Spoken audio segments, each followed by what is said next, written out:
All right, hello everybody. How's everyone doing tonight? Awesome to see you guys here. Thank you for tuning in. I apologize for the late start. That's completely on me. That's my bad. I just didn't have things ready to go on time, so I had to do it kind of last second, so I apologize for that. But here we are. I'm not going to leave you guys hanging for long. Sigismund, guys. Yes, Sigismund. I believe he's Imperial Fist, if I recall, and he's one of the OGs, is he not? He's Terraborn, I'm pretty sure. He's one of the very... Not the very first Space Marine made, but he's one of the like, you know, one of the OG boys, I'm pretty sure. And I'm trying to think too, obviously goes on to found the Black Templars. I know that. I know he's just a complete badass Chad. He does a lot in the 40k universe. I don't know a whole lot of what those deeds are.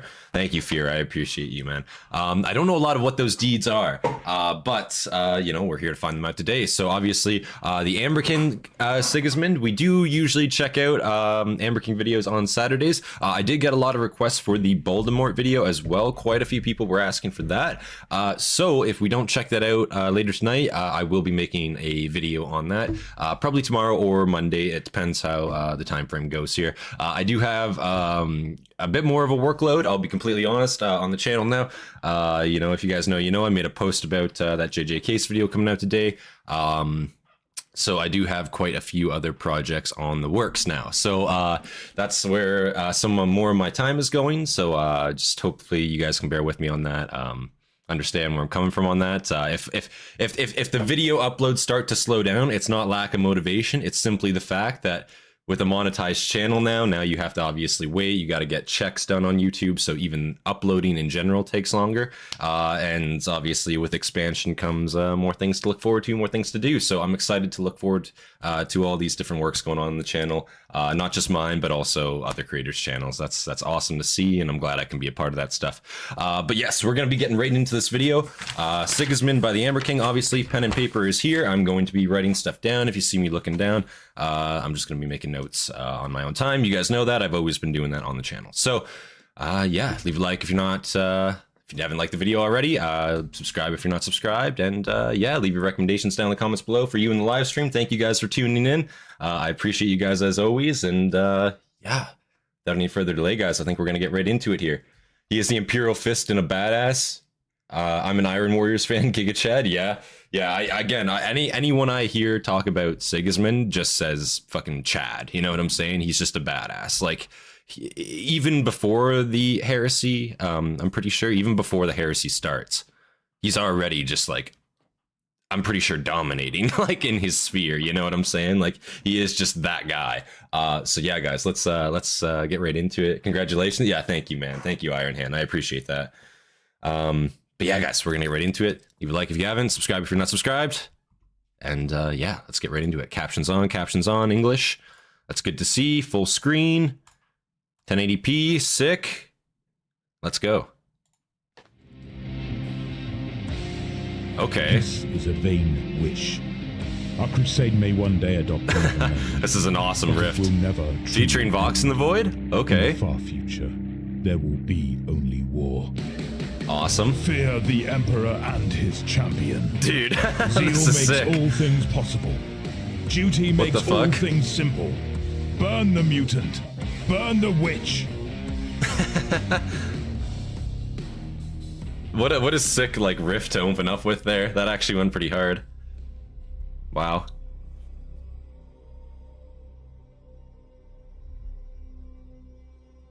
We began in ignorance, fighting a war we did not understand, against weapons we had never dreamt existed. We were unready, we were vulnerable, we were weak. Testosterone increased pretty much. I was like, whoa, wow. The strength to live, to Holy rise shit. from the bloody fields, to march on but not to fall. All Hey, this chicken, how you is doing? ours now, and was not before. Sigismund, first captain, the High Marshal, First captain. the Emperor's champion, a figure of legend in the Emperor's Forces of champion. Rebellion, a figure of worship, an extension of the Emperor of Mankind. That's right. I think I recall actually that he was named these titles. Like, he was obviously a very, very high-ranking member. Wasn't he in command of his legion before the Primarch was found? Is that not correct? Maybe I'm wrong on that. I could be incorrect. But wasn't he fucking absolutely... No, he wasn't? Okay, maybe not then. Emperor's Champion, though. That he gained during the Heresy, if I recall. Chapter, not Legion. Okay. Okay. Well, Chapter, because Chapter is the Black Templars. Because he's High Marshal of that, I want to say, right? Yeah. Just making sure. He's among the coolest first captains. I got you. And like first captain is that's an Imperial Fist rank, right? I think I'm just getting confused on the ranks. Imperial Fist has first captain, and then High Marshal is a Black Templar exclusive rank, if that's not incorrect. I think, right? I don't think any other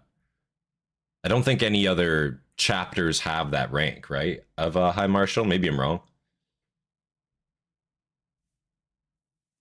40th millennium, a figure of worship, an extension of the Emperor of mankind. First Captain, Imperial Fists, High Marshal, Black Templar. Awesome. Okay, thank you, Andrew. That's what I thought. That makes sense. Built upon the tenets of zeal, justice, and brutality. But who was the man behind the myth? What has he gone through? Exactly. How does he think? Who is Sigismund? That's what we're here to find out. Yeah. Starts upon Terra. This is the 31st millennium. It's Terraborn, yeah. And decades prior to the birth of the boy who would become Sigismund, the Emperor of mankind launched the Great Crusade, a titanic war to reunite the lost colonies of mankind, scattered across the stars, and bring them into the emerging Imperium of man. But the Emperor needed an army, soldiers who could go toe-to-toe with Sigismund. all of the terrifying Xenos species, as well as the technologically advanced civilizations out there in the darkness. From his own genetic material, he created the Primarchs, gene-enhanced super soldiers, each with unique gifts and powers.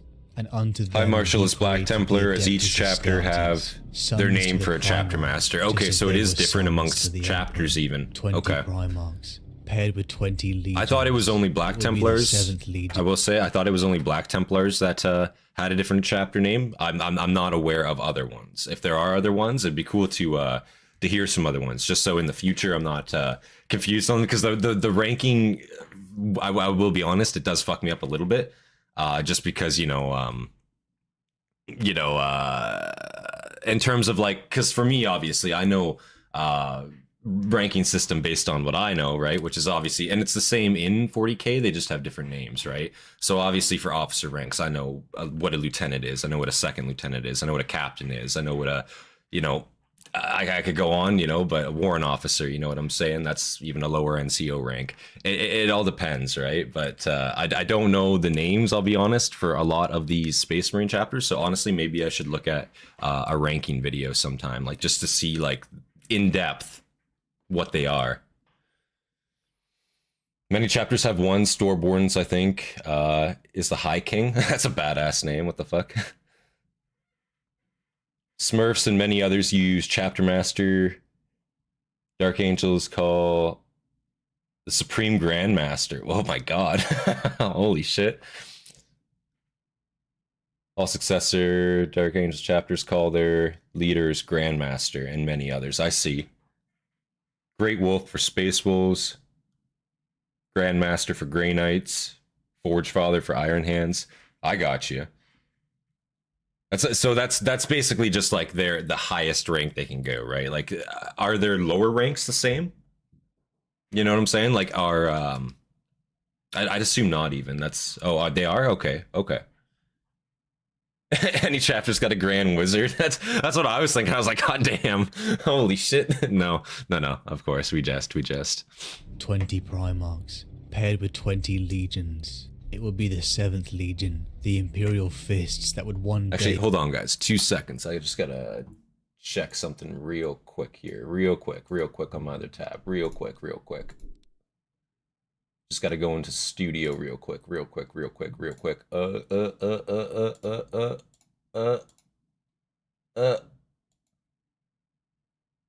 Okay, sorry about that. We're good. Legions. It would be the 7th Legion, the Imperial Fists that would one day become the home of the man Sigismund. The 7th Legion found its beginnings in the latter part of the Unification Wars upon Terra.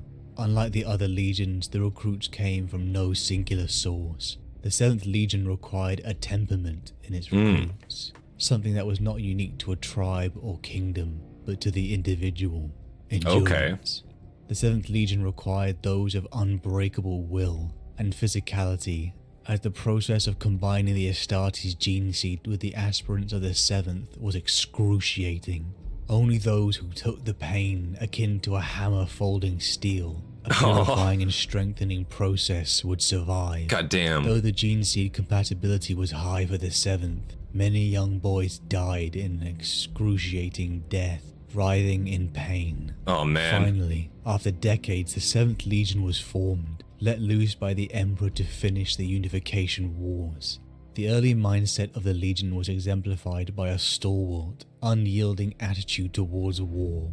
Many even said it was as if the hand of the Emperor had descended and gripped with an unbreakable fist. That's cool. The 7th Legion, the Imperial Fists, were not just conquerors, they were consolidators, destroying enemy positions in ruthless efficiency, and then erecting bastions upon the conquered territory.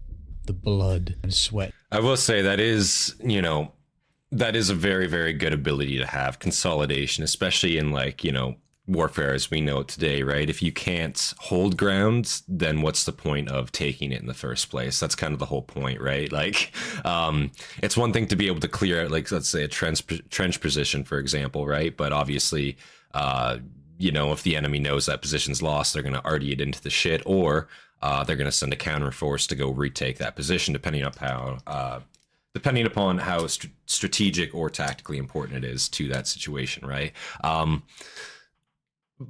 you can't really counter artillery really in the modern age right now, you know, like you can, there are ways to do it, but it's very expensive ways, I'll be honest. So if you're any other country other than, let's say, like Germany or America, that's not typically what you're going for. So I will give credit to the Imperial Fists. Like I know I shit on them sometimes, you know what I'm saying? I know I do say, like, you know, the best offense is the best defense a lot of the time. I'm a big advocator of that, you know what I'm saying? But you have to give credit where it is due. I will be honest, you know. And then erecting bastions upon the conquered territory. The blood. USA versus Rwanda. Exactly. Dude, even USA. I will say even USA versus, like, Canada, dude. Like, people want to talk about that shit. Like, it's, you know, I'll be honest, like, you know, Canada would be absolutely fucked. We would have nothing to stand to. You know what I'm saying? You know, our 20,000 infantry troops that we have. Nah, bro.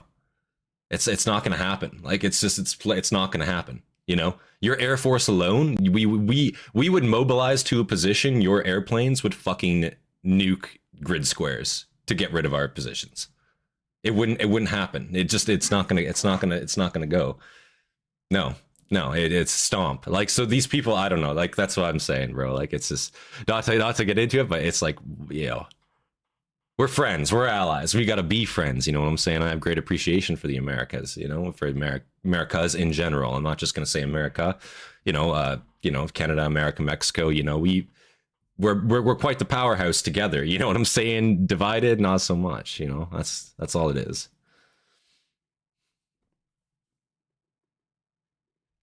They invented the best war crimes. They did, it's true. And then listen, like, you know, like we did invent the best war crimes. I'll be honest. Listen, the Geneva Convention, a lot of people want to say it was made for, like, oh, you know, the British or made for the Americans. The original founders, you know what I'm saying? Like, the original, the OG problem stemmed from the Canadians a lot of the times, you know, at least on the ground, at least if you're talking in, like, you know, infantry combat, it's bad shit. You know, I'm not going to sit here and say it wasn't. It's awful, awful shit we did for a while there. Even in World War II, bro, it wasn't, you know, it's not good, you know?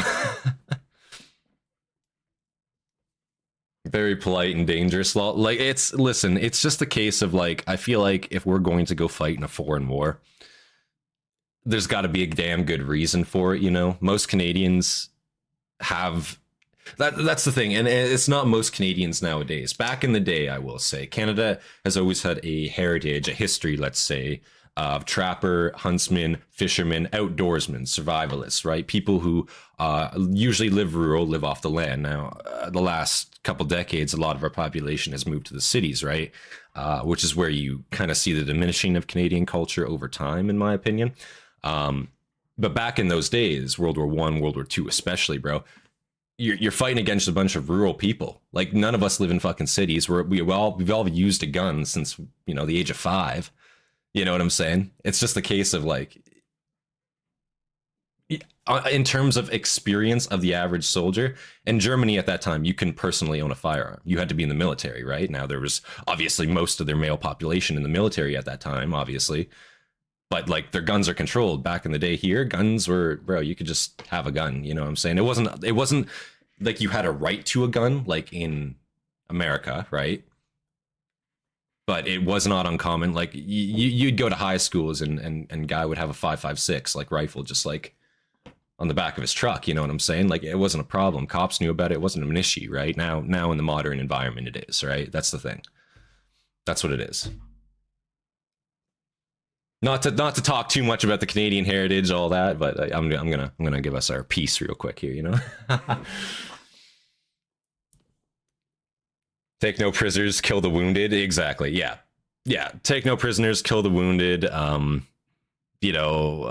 Kill surrendered combatants a lot of the time. Less than that. Now, that was common for America too. I'll be honest, common for a lot of countries, but there was a lot of times where it was literally just like, you know, I think there's actually a famous memoir from an officer. There's an LT in World War I. I can't quite remember which battle it was. I want to say near the end of the war, 1917, maybe early 1918. I'm not too certain. But there's a memoir of this Canadian officer.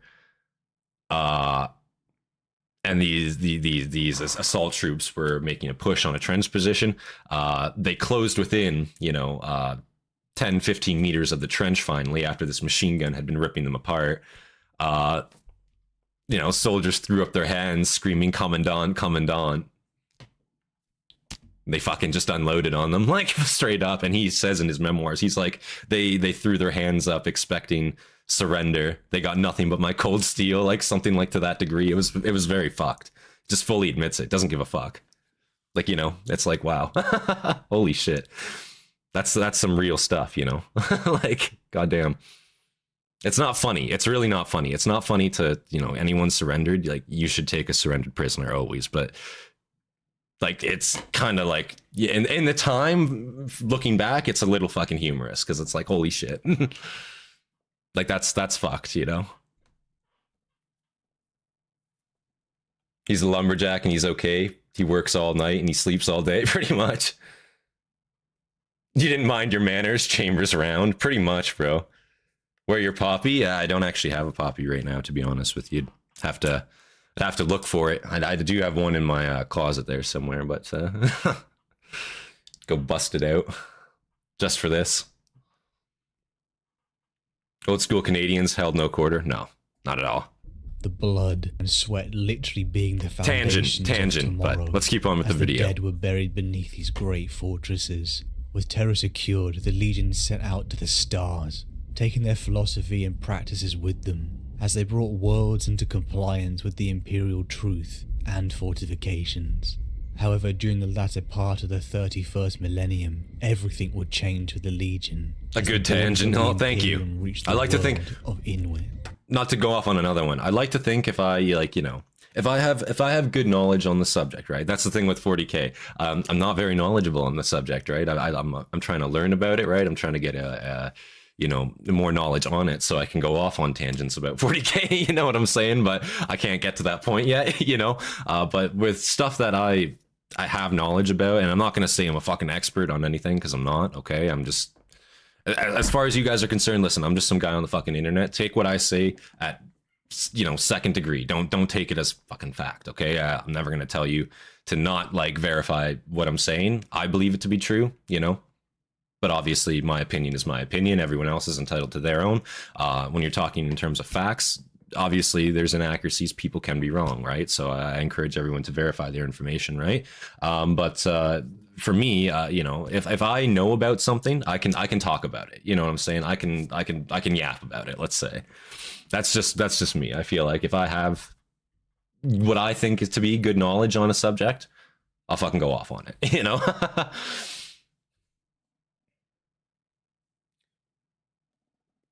One might say World War I Canadians might have inspired the Thunder Warriors.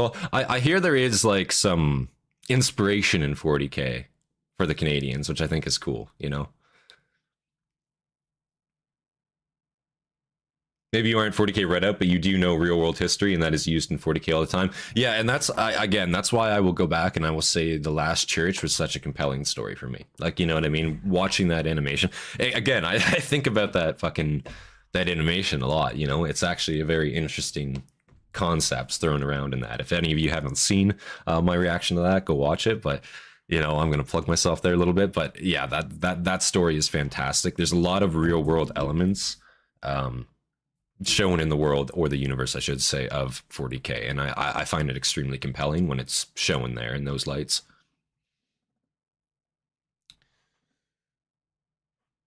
I'll not be able to watch the stream, so I leave the lore corrections and knowledge to others. That's fair. That's fair. You have yourself a good one, Otaki. If you can't stick around, you have yourself a good night. This may be a weird question, but as a chapter master, how would you lead a chapter of Space Marines?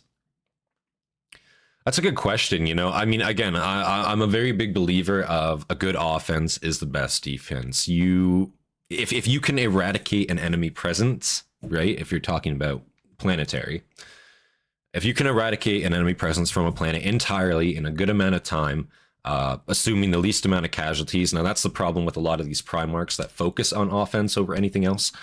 They usually don't have a lot of care for the lives of their Space Marines, for the lives of their Astartes. So you start seeing very, very high casualty rates.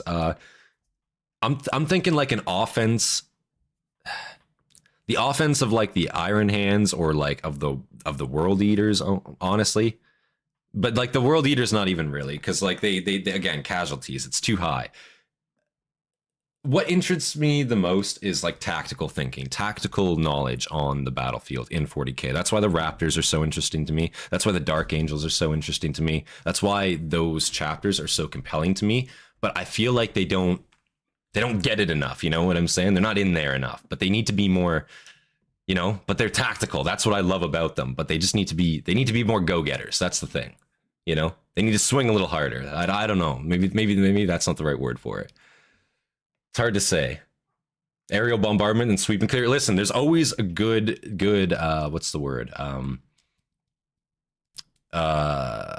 can't even think of the word I'm thinking of right now, but it's very good to just nuke an area, absolutely clear it with an aerial bombardment, and then move in first.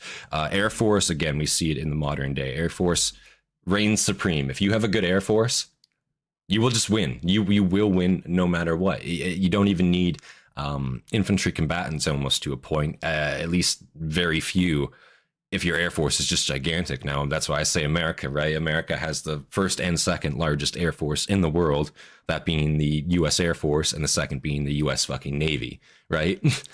Now, when I think of the largest Air Force in the world, I don't think, holy shit, the Navy. But no, there it is, in the world. It's fucking insane, man. So if you really, like, again, complete validation in that idea, yeah.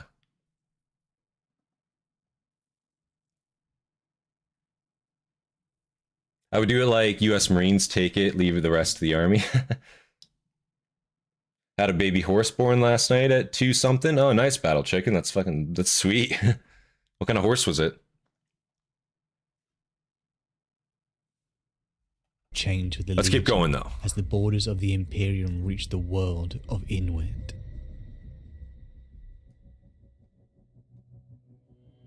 A capsule raced through the warp, hurtling, and claws scratched upon the glass, trying to get in. The capsule eventually emerged back into real space, and crashed upon a frozen world.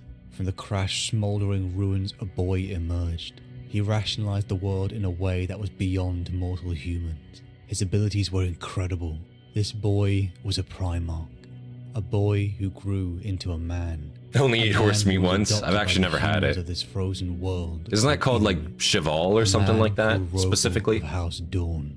Decades passed. Of course, and the borders Dorn. of the Imperium found itself at the door of a small human empire centered around this small frozen world. The Emperor had found Dorn, his Primarch, his son. The man Rogal Dorn exemplified almost perfectly the philosophy. It's cool how we're kind of like picking up the off of Terran that story. Legion. Do not look to us for kindness. Do not look to us for hope. We are not the kind children of this new age. We are the rocks in its foundation. If you wish for hope, then look to what we make. If you wish kindness, then look to those who will come after us. Perhaps there was something in the blood. Rogal Dorn had grown into a man who was stalwart, unbreakable and unforgiving. He sought no triumph, no recognition. He was a pragmatist. He was not just a conqueror, but a consolidator. He built futures. What a complete opposite to Perturabo, man. Doesn't seek validation, doesn't care, versus you have like Perturabo, who's just like, you know, he needs that shit, you know what I'm saying? Desires it so fucking heavily, but never gets it. And then Rogal Dorn over here doesn't expect any and gets a lot. You know, it's kind of funny to me. But again, like they both tried to act like Perturabo tried to one up Rogal, I feel like, in the sense that like he acted as if he didn't need it, you know, versus like, you know, he desperately wanted it. Like if he simply asked for a little bit of recognition, I'm sure he might have gotten it. Did he ask? Maybe he did. Maybe he did ask. I shouldn't say that. Did he ask for validation? Did he openly at any point go like to anyone higher than him, i.e. the Emperor, and say, "Daddy, I need some praise here"? Because if he didn't, right? Daddy, give me something, please. Just show your love to me. You know, that's all it was. But he didn't do that. You know. Level-headed Chad versus crash-out Chad. Like that's basically, yes, that sums it up. Perturabo made himself a martyr. I mean, I suppose to the right person, maybe. I don't listen. I'm just saying, you know. I don't know if there were any therapists in 40k. No, there definitely wasn't. I mean, I guess Sanguinius would be the closest thing like a Primarch could get to like a therapist, right? But they weren't on close terms, were they? Purdy was told to his face by Big E that he wouldn't get praise for his work before he left Terra. Like, so with that knowledge, right? With that knowledge, and he accepted that, right? Like he accepted that terms. He's like, yes, Father, I don't need praise. Like, but you know, if he was explicitly told, like, listen, you're not going to get any recognition for this. Okay, if that's the case, then that's on him. Listen, you were told, right? You were told. It's not like, you know. Would Dorn even bother with a conversation? While Perturabo wanted to talk about what he was doing and get recognition. Yeah. Many remembrancers acted as pseudo-therapists. Oh god. What the fuck? He waited to receive it. Yeah, and like, listen, I can understand waiting to receive it. But if you were explicitly told by the Emperor himself, before you like join him, listen, you're not going to get any. I'm like, don't come to me asking for it because I'm not going to give it to you. And then he expects it until that builds and builds and builds into just such resentment that results in, you know, obviously a traitor legion, right? Dorn would take his blankie and go suck his thumb. Oh my god. That's fighting words right there, dude. Holy shit. Angron was supposed to be the therapist. That's fucking humorous at best. Like, honestly. Not just a conqueror, but a consolidator. He built futures. With Dorn's discovery, he was given command of his legion, the 7th, the Imperial Fists. From the first moment Dorn met his Gene Sons, he demanded of them everything that he would ask of himself. Honor, duty, and zeal in dedication to the Imperium.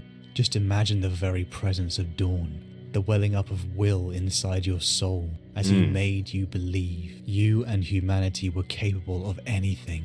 Absolutely anything. A boy was born Just take on it. Terra. A united world under the Emperor and his Imperial truth. This boy knew a world of peace, where decades prior a great crusade had been launched to reunite the colonies of man under one banner. But this crusade needed warriors, boys who were a cut above the rest. That's it would right. Be Sigismund, who displayed such unyielding endurance that he was selected to join the ranks of the Legiones Astartes. Whatever life he knew before was gone, friends and family forgotten in the process that was to come. You can imagine the concoction of fear and excitement that must have been coursing through his veins. Sigismund was trained ruthlessly, with combat simulations and physical training. I was gonna say, yeah, what would at this time period, because I was actually curious and he kind of explained it there. At this time period, one of the first Astartes being made on Terra, right? Obviously, you know, the initiate trials for these different legions aren't set up yet. What would the initial trials of an Astarte look like, you know, for a Terra-born Astartes, the very first, right? It seems like obviously a lot of combat sims, physical training, sparring, I'm sure, but like obviously there's no Primarch trial yet. There's no different what's the word, distinction, I guess, between them in that sense yet. Edge for 24 hours, holy shit. That's all it takes. If you can do that, like Sigismund, he did it for 40. He did it for 40. Imagine being like an initiate alongside like the Chads like Sigismund of their time, you know? Like you would just look like such a little bitch, like in comparison. Like maybe you are a badass in your own right, but you're not as badass as that guy. Like that's all it is. 40-hour edge, exactly. Yeah. That's how long he lasted. Fucking brutal, man. Absolutely brutal. Ruthlessly, with combat simulations and physical training regiments. And when he was deemed ready, he was cut open. New organs were surgically joined to his young body. Chemicals flooded his veins. The pain was excruciating. The 7th Legion gene seed began to augment his body and mind. Okay. Making all of his skills superhuman. Whoever he was before didn't matter. For the man that emerged was a distilling of only his core. I imagine it can be Imperial difficult Fists, the Hastati, to train Sigismund. all these different legions, right? Because all these different legions are supposed to have a different aptitude in a sense, and a different area of combat, right? Or maybe even logistically, strategically, right? To be able to train them all on Terra, that seems like it could be quite the task. I imagine the initial like couple hundred, what would you say, 100,000 Astartes? How many Astartes were born on Terra? How many were initially made in the first batch? That's what I'm wondering, right? Like how many and what quantity were there? 100,000, 200,000? At least? Yeah, okay. That's what I'm thinking, right? Yeah, like cuz you figure what, like well, because then I don't know, because you have like Ultramarines, right? Where there's obviously a lot more. There's definitely got to be more. Probably like 200,000, 300,000 at least, maybe more. 200 to 400. 200 to 400 is probably a decent estimate to start, I'd say.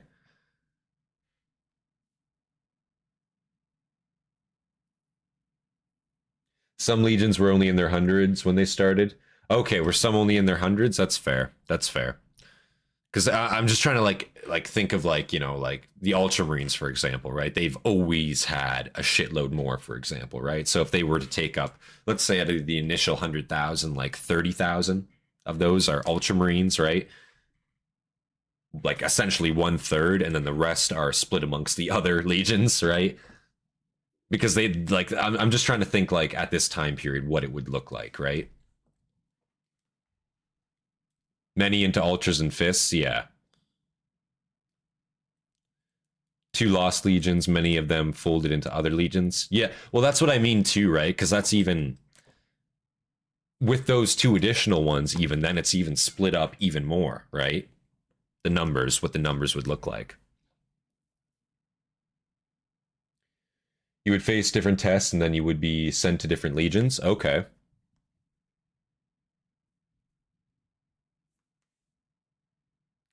The very first group of Astartes ever made there was 300 Astartes, all made from the Lion's Gene seed. Okay. Many in... Yeah, okay. Only his core, the Imperial Fist, the Hastati, Sigismund. As a boy, Sigismund may have looked up to the stars with wonder. He may have felt the call as many others did, the duty to humanity and the call to war. But now as a man, those feelings... All hail the Lion? Yeah, he was name dropped. I guess we should have said that. My bad. For up close Praise the Lion! Combat. Perhaps the nature of the boy distilled. He was headstrong and brash. Johnson is a fucking Chad, I will say. Head on, cool character. Eyes locked forward, ready to complete any task or duty given. Like father, like son. Sigismund joined his legion and his Primarch during the early years of the Great Crusade. A legion melded with the leadership of their Primarch. A legion that taught Sigismund honor, duty, and endurance above all. It was the combined philosophy and mindset of the Primarch and the Legion that fully like, it's a good mindset. Like, that's Sigismund, the thing. a burning flame in his heart. I can't be angry at the Imperial Fists. That's the thing. To the Legion, his father, and the future the Emperor again, I do say some shit about them sometimes, but I do have great respect for them because, like, you can't not. You know what I mean? Like, they are badasses in their own right. The two Astartes who had escorted him down from the gallery came over to wait with the Mournival. They were well known to Abaddon, Torgadon, and Aximand, but Loken had only yet seen them indirectly about the flagship. Abaddon introduced them as Sigismund, first captain of the Imperial Fists, resplendent in black and white heraldry, and Ifrit, captain of the Third Company. The Astartes made the sign of the Aquila to one another in formal greeting. I approve of your direction, Sigismund told Loken at once. I'm gratified. You are watching from the galleries? Sigismund nodded. Prosecute the foe. Get it over with. Get on. Holy shit. There is still so much to be done. We cannot afford delays or time wasting. There are so many worlds still to be brought to compliance. Loken agreed. One day we will rest at last. No, you have no idea. Sigismund replied bluntly. The Crusade will never end. Don't you know that? Loken shook his head. What the fuck? I wouldn't. Not ever, said Sigismund emphatically. The more we spread, the more we find. World after world. New worlds to conquer. Isn't this, like, kind of heresy to say this right now at this time period? Like, I mean, he's spitting facts, don't get me wrong. He is spitting facts, but, you know, to say it's never gonna end, like, at this time, like, bro. Like, like, holy shit. Like, yeah, it is based. That is fucking a base thing to say. Like, he's right. I'm not saying he's wrong. It's just like, couldn't that result in, like, some shit at that time? Like, what do you mean? Why is it never gonna end, brother? Do you have something to say? Like, what the fuck? At this time, it's an Astartes joke. Oh, it's just like a, you know, a prank. I don't know. He seemed pretty serious about it. It's like a, you know, like a reverse "we'll be home by Christmas" kind of quote. You know what I mean? Like, that's kind of what it is.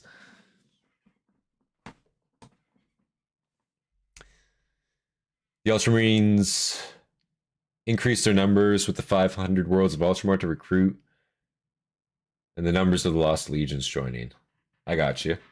Yeah, like I wonder how many were actually a part of the Lost Legions too. Like, I guess we don't really have like numbers on that. It's all speculative, right? Rogal Dorn was one of the most respected Primarchs. Yeah, I can see why. Like, again, decent guy, and again, I think he just has, what's the word? So far from what I've seen, he's had less plot armor than Guilliman. So I respect him more than Guilliman, is what I will say. That's my opinion, right? Like, he doesn't need plot armor to save him. That's the thing. Like, he's a bit more handled in his way, I suppose.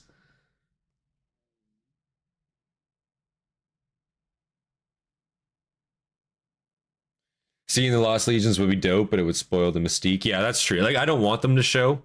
I think you're right. I think that would ruin it for a lot of people. And it also opens the door to, like, the idea of custom legions, right? That's where the whole idea, I think, of, like, a lot of the custom legions come from is, like, you know, they could be a Lost Legion. There's no reason why they can't be. And I think that works perfectly in lore. You know what I mean? For anybody wanting to create their own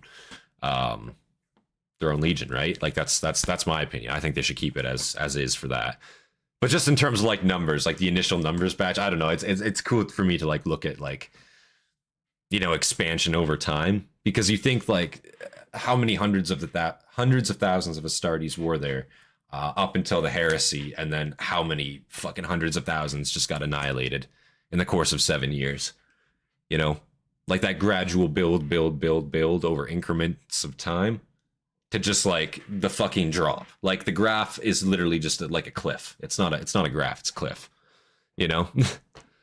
For those numbers, I think it would just be interesting to like see a graph over time of the incremental increase, how it goes, what it looks like over time, and then just a fucking an edge.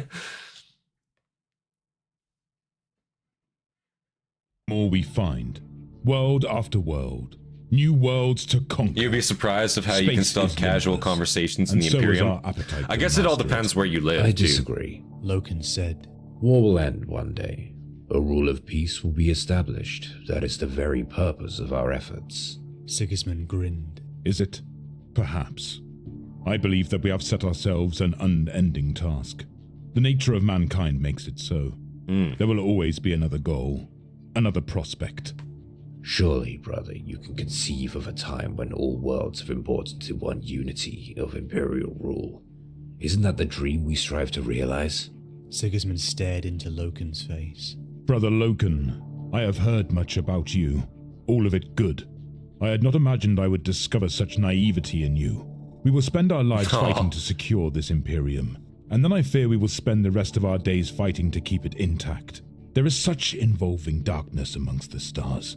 Even when the Imperium is complete, there will be no peace. We will be obliged to fight on to preserve what we have fought to establish. Peace is a vain wish. Our crusade may one day adopt another name, but it will never truly end. In the far future, there will be only war. Oh my god, he said the line! He said the line, guys. How innocent you are. Sigismund. What the fuck? And I thought the Lunar Wolves were supposed to be the most aggressive of us all. Oh, that's hilarious. How like the other legions how to rich. Think of you, isn't it? The most feared of mankind's warrior classes. Our reputation speaks for itself, sir, said Loken. As does the reputation of the Imperial Fists, Sigismund replied. The answer always. This is like Togad. This is like fucking different like blocks coming together and like fucking just like, you know, duking it out over words. Yeah, what affiliation are you from then, huh? Like what the fuck? That's basically what this is. I like that. I like that a lot. Sigismund replied. The answer always is the Wolves of Fenris. Tolgaden put in. Because they are clinically insane. True. He grinned broadly, sensing the tension and wishing to dispel it. If you compare they insanely, are just a bunch of werebeasts. It's the not. question becomes It's not more wrong. complex. Primarch Rubute's Ultramarines make a good show, but then there are so bloody many of them. The Word Bearers, the White Scars, the Imperial Fists, all have fine records. But the Lunar Wolves, me, the Lunar Wolves. Sigismund, in a straight fight, do you really think you'd have a hope? Honestly. You yellow ragamuffins against the best of the best. Sigismund laughed. Whatever helps you sleep, Tarek. Terra, bless us all, it's a paradigm that will never be tested. Yeah, of course. He also, so he doesn't have any foresight, right? Sigismund is just an Astartes. He doesn't have foresight. He doesn't have any of this, you know, like obviously no Primarch power, nothing like that. He's not, I don't think he's a psyker to any degree. But like, goddamn, if he's just not hitting the nail on the head there every single time.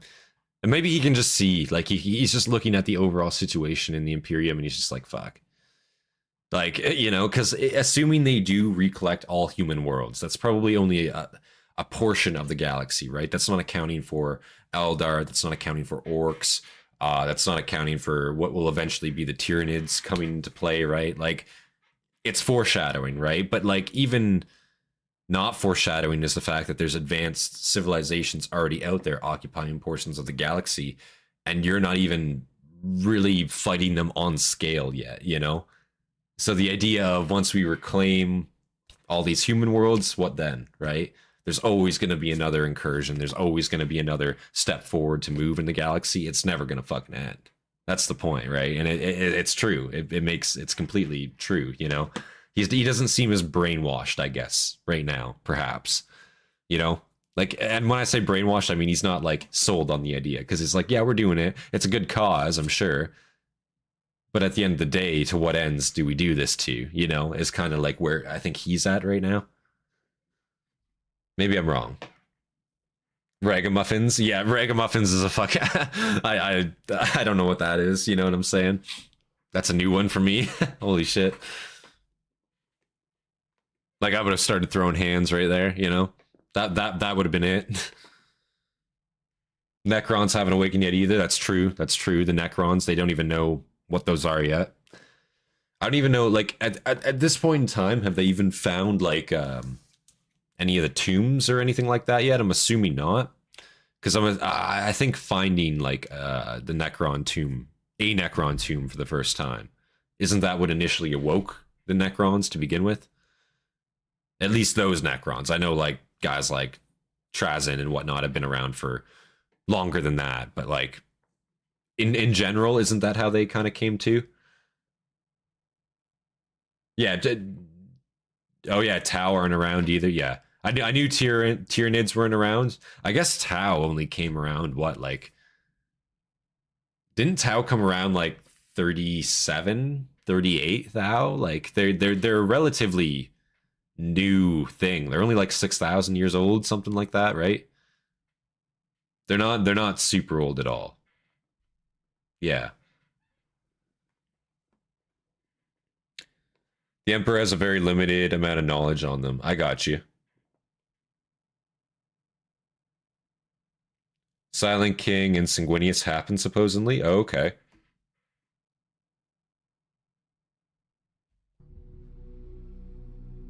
Space Marine Crouch Jiggle Physics? Holy shit. Vain wish. Our crusade may one day adopt another name. I wonder how long until they add, you know, instead of wearing your armor out in combat in Space Marine, what if you can just go out in the loincloth, you know? Just loincloth with the physics that are involved, you know? Let me go out there with my loincloth and my chainsword. Like a true Space Marine, you know what I'm saying? I want to be free. Exactly. All shaft, no balls, exactly, dude. That's what I'm saying. That's what I'm saying. Like, you just let it hang, you know? Like, fuck it. Our crusade may one day adopt another. What the fuck did I come back to? Listen, Hobbit. In the far future, there will be only. You'll understand one day. That's all I'm saying. Imperial First Captain Sigismund truly believed. A Behold my Warhammer, truly. Over a century of constant war during the Great Crusade. This may not have always been the case, as with Sigismund's first joining with the Legion, in a time where naivety would have had a hold on many who had not seen the horror that was to come. Sigismund and his brothers headed to war, battling foul Xenos and non-compliant human worlds. It was during this time that Sigismund began to stand out against his brothers. With his brass nature, he was often first to charge, head-on into their enemies. I see. All kinds of horrors and combatants in one-on-one combat. Moments where the outside world did not exist. Just two performers trapped in the dance of death, where only one would emerge. A certain flow state that can almost be addicting. Its exhilaration, its simplicity, its righteousness as your enemy fell. It became clear to many of his brothers that Sigismund was not just gifted, but a prodigy. Battle after battle, the deeds of this young Hastati became legendary, and began to ascend the ranks of the 7th, and was offered a place in First Company, the Templar Brethren. This was not simply a promotion of skill, it was a recognition of character. I have served alongside the Legiones Hastatis before, but these Imperial Fists That's interesting. are breed apart. They seek no praise, and all the honours and badges of glory, more than not at all. But when the dark presses close, and the claws of the unknown reach for the throat of our enemies, there are no other warriors I would choose to stand beside me, for they fight like the titans of legend. Warriors of unequaled zeal. So it's interesting. This isn't a, you know, the Templars are just at this point a group of badasses that don't want praise, don't need it. And you're not just chosen for skill, but for character, right?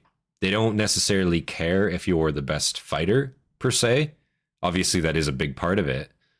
But they also want you to be good of will, to be good of endurance. Fuck, maybe you can't fight, but if you'll get back up and you'll keep going to accomplish your mission, that's what they want. They want that drive. You know what I'm saying? It seems like that's kind of awesome. So he immediately got in there, like not immediately, but very, very quickly. I wonder what the actual like time frame was on him from initiate to Templars, you know? Templar amongst the Imperial Fists simply translates to veteran. I see.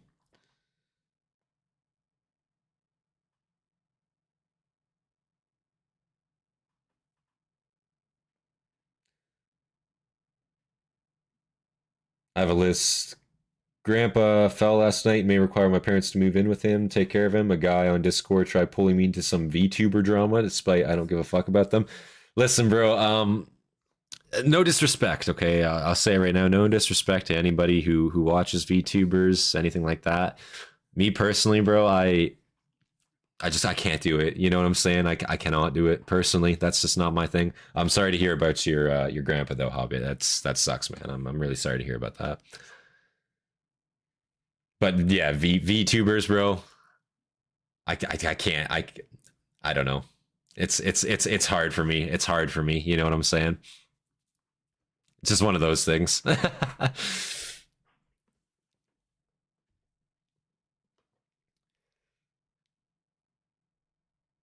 Been coughing all day, and I think I pulled a muscle in my wrist. So yeah, today, yeah, it's one of those days. Yeah, it's shitty. I thought I was getting sick earlier today too. To be completely honest with you, it's a shitty feeling. Thankfully, I think I'm good. I'm pretty sure I'm good. But yeah, it's never a good feeling. Also, VTuber, I can't. Yeah.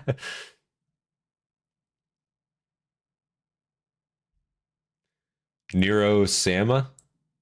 I've never heard of. Listen, I've never heard of that before. Internet drama in general. I got bills. Listen, yeah, internet drama in general. That's why, like, back in the day, like, I'm not gonna like. Again, I'm not gonna because I've watched the content too. You know what I'm saying? So I can't even like shit on it.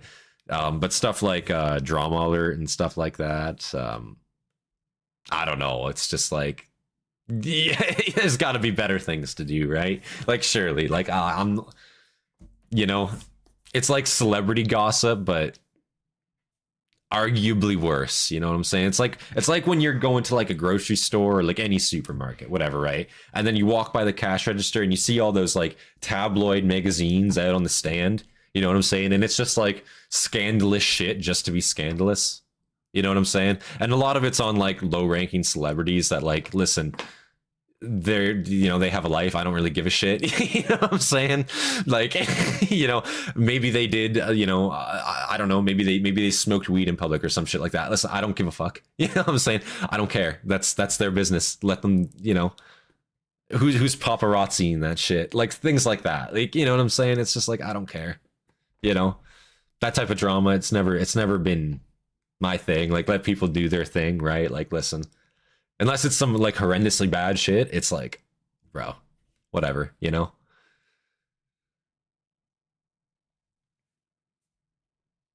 Need out for a bit, check on the call, be back hopefully. Yeah, for sure. Battle checking. You have your have yourself a good night. If you're not back, if you are, we'll see you soon. And yeah, take care of your horse, man. That's awesome. Drama alert, Boogie, Rings of Redemption. Yeah, there's so many. There's so many.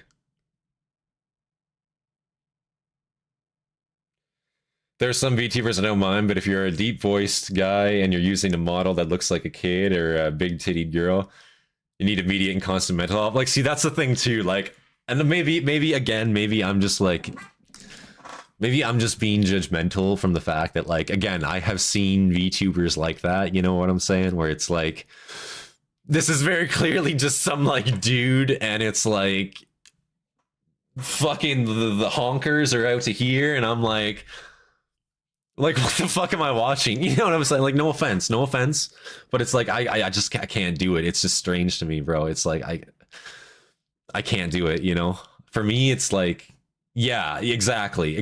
With a lisp, you know what I'm saying? And not even like lisps are bad, but it's like you can tell this is just some like this is one of these guys, you know what I'm saying?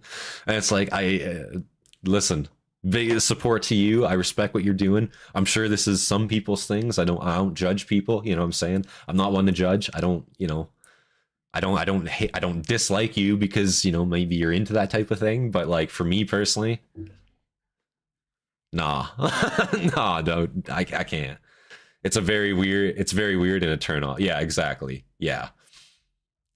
I just want to watch normies like the same shit as me. Like, bro, I think like just being relatable, and like that's the thing too. Like, you know, that's one of the reasons I started doing like content with a face cam, right? It's to be more relatable. It's to show you that, like, listen, I'm just some fucking guy. You know what I'm saying? I think most people respect that. They just want to relate to somebody in a sense. They just want, like, you know, that connection. For I think a lot of people, VTuber content especially, if you're a male, a 45-year-old dude who has a fucking anime girl as an avatar and you got honkers fucking triple D's, that's not relatable. I can't relate to that. You know what I'm saying? That's personally for me, you know, maybe I look at it differently because I create content myself. I just can't relate to that. That's not something I can get behind personally. You know what I'm saying? Face reveals can change my perspective. That's another thing too. Like, listen, this is I'm what you get. You know what I'm saying? This is me. Okay, fucking, you know, I'm not gonna wait 2-3 years down the line and then suddenly people see this mug and they're turned off by it. Like, no, bro, I've been here the whole fucking time. You know what I'm saying? That was my stance on it. I was like, fuck it, whatever, right? Because it's also just like, listen, what am I hiding? Also, you know what I'm saying? I don't give a fuck. Whatever, right? Like, is what it is. No honkers for you, bro. Yeah, true. Very true.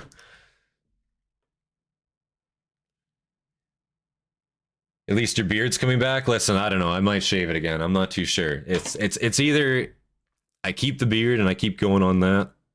I look much older with the beard, is what I would say. I look like a fucking teenager if I shave my beard off. Sold as advertised. Exactly, bro. Like, listen, and that's what I just have to say too. Like, I've been considering, because I see a lot of people like in the content creation space, not to get so off topic off of Sigismund, but I see a lot of people in the content creation space too, trying to get advice on how to like grow a channel and stuff. And for me, it's just, man, fucking be yourself. It'll kind of come over time, right? Like, I know that's hard to say, right? But that's another thing using a face cam. It's to be more relatable, right? It's to show reactions. It's to show, you know, it's to get something authentic out of it, right? It's to get something real out of it, right? If I'm reacting to like Sigismund, for example, right? I want people to be able to like experience that with me, you know what I'm saying? As if they're watching it with me. And I feel like a face cam does that really well. I see a lot of other content creators, especially in like the gaming space, for example, where they're doing strictly gaming content, and they're just doing like, let's say a let's play with 100 episodes in it, no face cam, you know, no thumbnail, nothing like that. And you can do a let's play on YouTube. Sure, there's nothing wrong with that. And you can get views on it too. It's very hard. It's a very diluted space. But there's nothing, what's the word, special. There's nothing extraordinary about it, right? It's a let's play like thousands and thousands of others. No face cam, no nothing. Maybe you don't want to do that. I respect that. But then you have to be, you have to have a personality. You have to do something extra. You have to show the viewer that you are more than just everyone else out there making the same type of content. You know what I'm saying? That's all it is, right?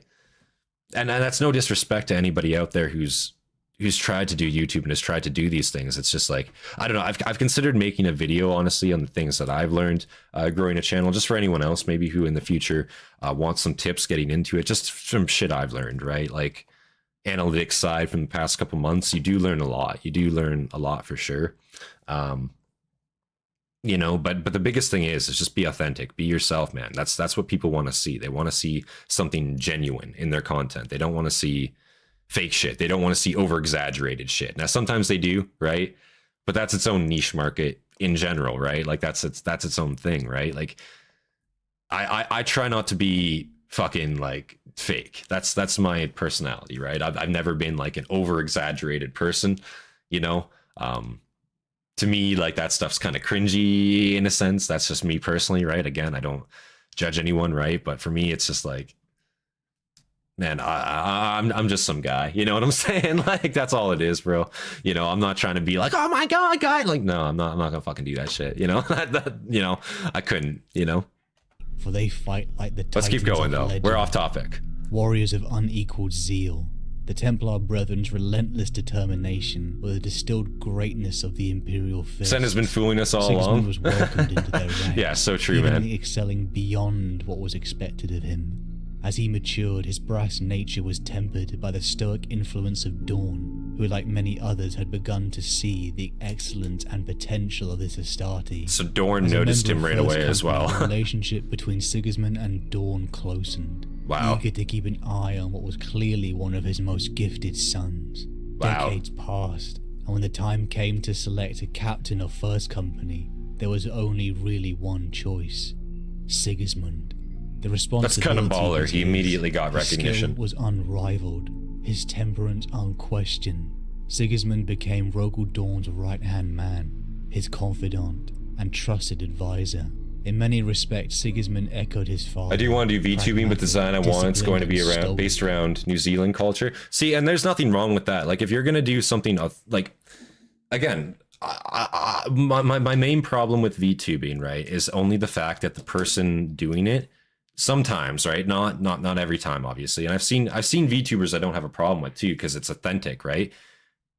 It's when it's not representing who you are truly, you know what I'm saying? That's my problem with it, right? Again, like the big titty goth girl while you're a fucking 50-year-old guy, right? That type of shit is that type of shit is not authentic to me. Let's just say, right? That's what it is. That's really my only real issue with it, is when you see stuff like that, because then it gives you, I think it adds a bad taste to the entire community when that's not really warranted, right?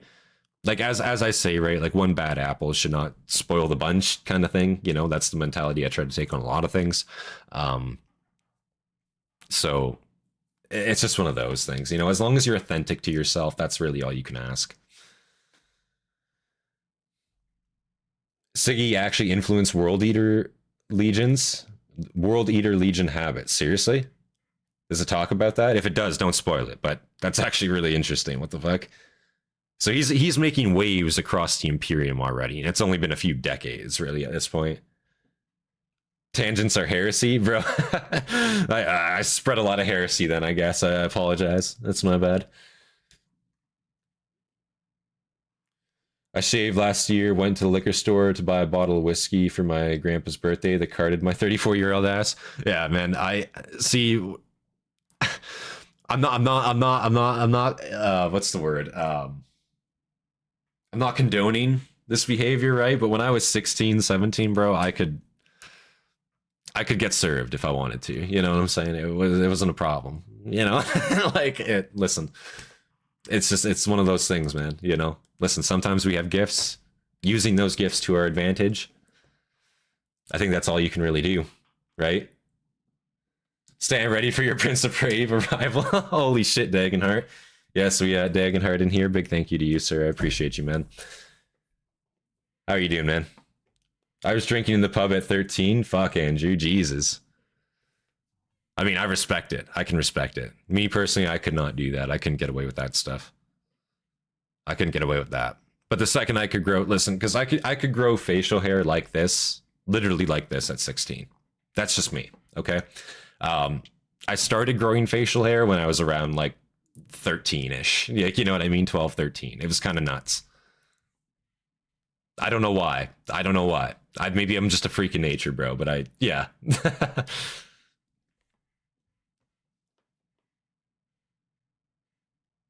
You won't be alone for long, Dagon. Holy shit, Fear.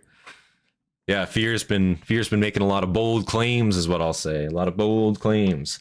I was drinking at 13 as well, but that's just the swamp. Yeah, like, listen, I probably had my first beer, right, when I was probably like 12 or 13. I don't remember the exact, but 12 or 13, I had my first, like, beer, right? And I feel like if you're drinking with like a parent or something, you know, someone you can trust in a controlled environment, you're not like overdoing it. I think that is actually a lot better than waiting until you're fucking 21 and then going and getting shit-faced completely for the first time ever. You know what I'm saying? Actually having like a control of that habit before getting to that point, that's to me, that makes more sense. Just in my opinion. Because I see like a lot of people, especially in the US, right? And like in the US, you know, I know there's portions of the US where it's a lot more common to drink underage than some other places, right? It's the same here, I guess you could say, but mostly if you're outside of the city here in Canada, if you're rural, you know, you're probably drinking. Like, you know, I'm not trying to be that guy. You probably had a beer or two or a few, you know what I'm saying? By a certain point, right? That's just how it is, right? And we also have a lower age, what is it? Age to drink, I guess, here in Canada. So it's less of a problem. Like people see it as less of a big deal. And most European nations in general, drinking is not a problem at all. Like they don't fucking care. I think Spain, the drinking age there is 16. I think you can drink legally at 16 in Spain. Maybe even younger. It could be even younger. I don't know. But yeah, I know over there, like if you go to Spain, bro, they party a lot over there, bro. they party a lot over there. It's wild shit over there, man. I don't get carded with my beard. Yeah, no, I don't get carded anywhere I go unless I shave. If I shave, I might get asked, but usually just my demeanor. You know what I'm saying? People usually don't card me that much. Right here, so technically my first drink was a whiskey when I was about 6. See, that's some pog shit, you know what I'm saying? Like that see, when you say that, Andrew, you make me think that like it was a scotch and your dad's like some like English noble. You know what I'm saying? I'm assuming not, obviously, but like that's when you say that shit, that's what I think of an Englishman drinking at a young age, you know?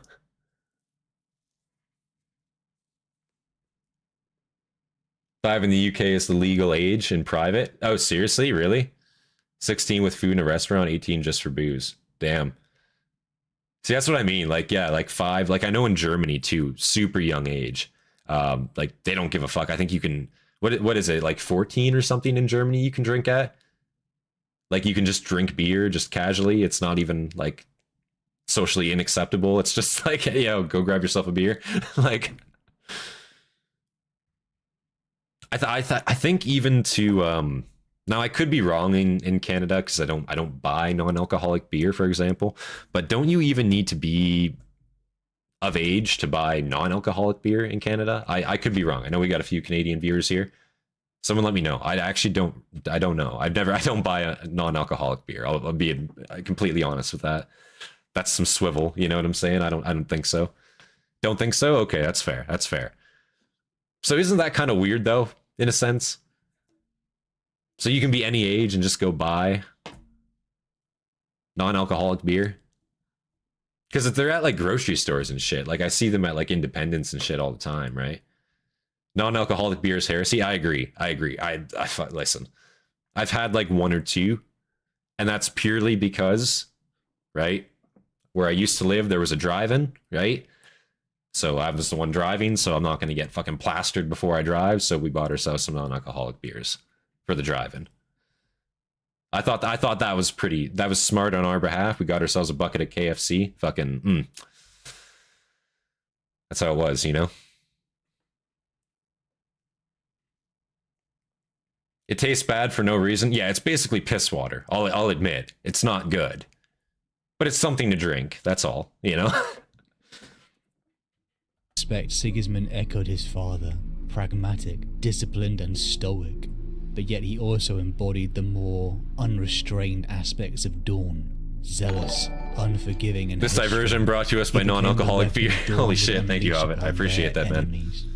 You can almost imagine the mental transformation from an aspirant looking up to Dorn, God damn it. decades later becoming his friend. He had become if any companies with non-alcoholic beer wanna sponsor the channel, listen, I'll be your face. I'll do it.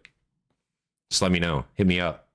Looking up to Dorn, to decades later becoming his friend. He had become someone who he in his youth would have looked up to. A Crusade veteran, a renowned duelist, a confidant to a Primarch, the Imperial Fists champion. My Inquisitor only had 1 or 2 Slaneshi elixirs, so God. Spoke his praise. Even Sanguinius, the angel, remarked, "Less my brother Dorn's champion, and more death himself." A warrior to be feared, a veteran who understood that he was part of a war that would never end. Even Sanguinius is fucking like in on this too? Well, I mean, Sanguinius, we obviously know he also agreed that the Crusade would never end, but he also heard tell of him as well. So he really made some ripples around the Imperium. Goddamn. As he settled into stillness, Khan's eyes flicked up to the Pastille links. He grinned, the light dancing in his Guinness eyes. sponsor next week. Imitation. I'm just gonna say right now, I love Guinness, right? Guinness is actually I fuck with Guinness. Okay, a lot of people don't like it. I understand. It's a very acquired taste, is what I'll say. It's kind of like coffee. The first couple times you drink it, the first couple times you drink coffee, it just kind of tastes like shit. But then the more you drink it, the better it gets, right? Once you drink it a few times, you're kind of like, fuck, this actually ain't bad. You know what I mean? And you start to like it a lot more. I like Guinness. I do fuck with Guinness. US Guinness is not the same. I am not from the US. I'm from Canada. I don't know if it's the same, to be fair. Because we have, I think we have two different styles now. There's the dark and then there's just the regular. And right on the can, it does say imported from Dublin. It doesn't say anything about the US. So Ireland, I should say, but founded Dublin, imported from, yeah.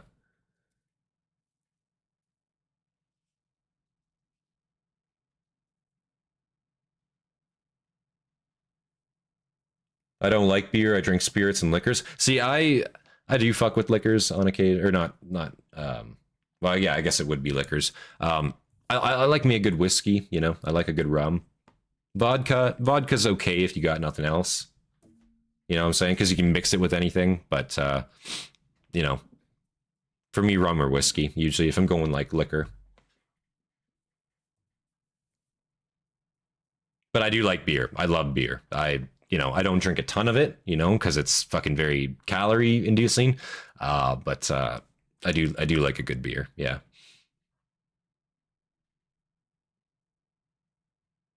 Vodka's my go-to. That's fair. My ex-wife held her liquor by the ears. Oh God.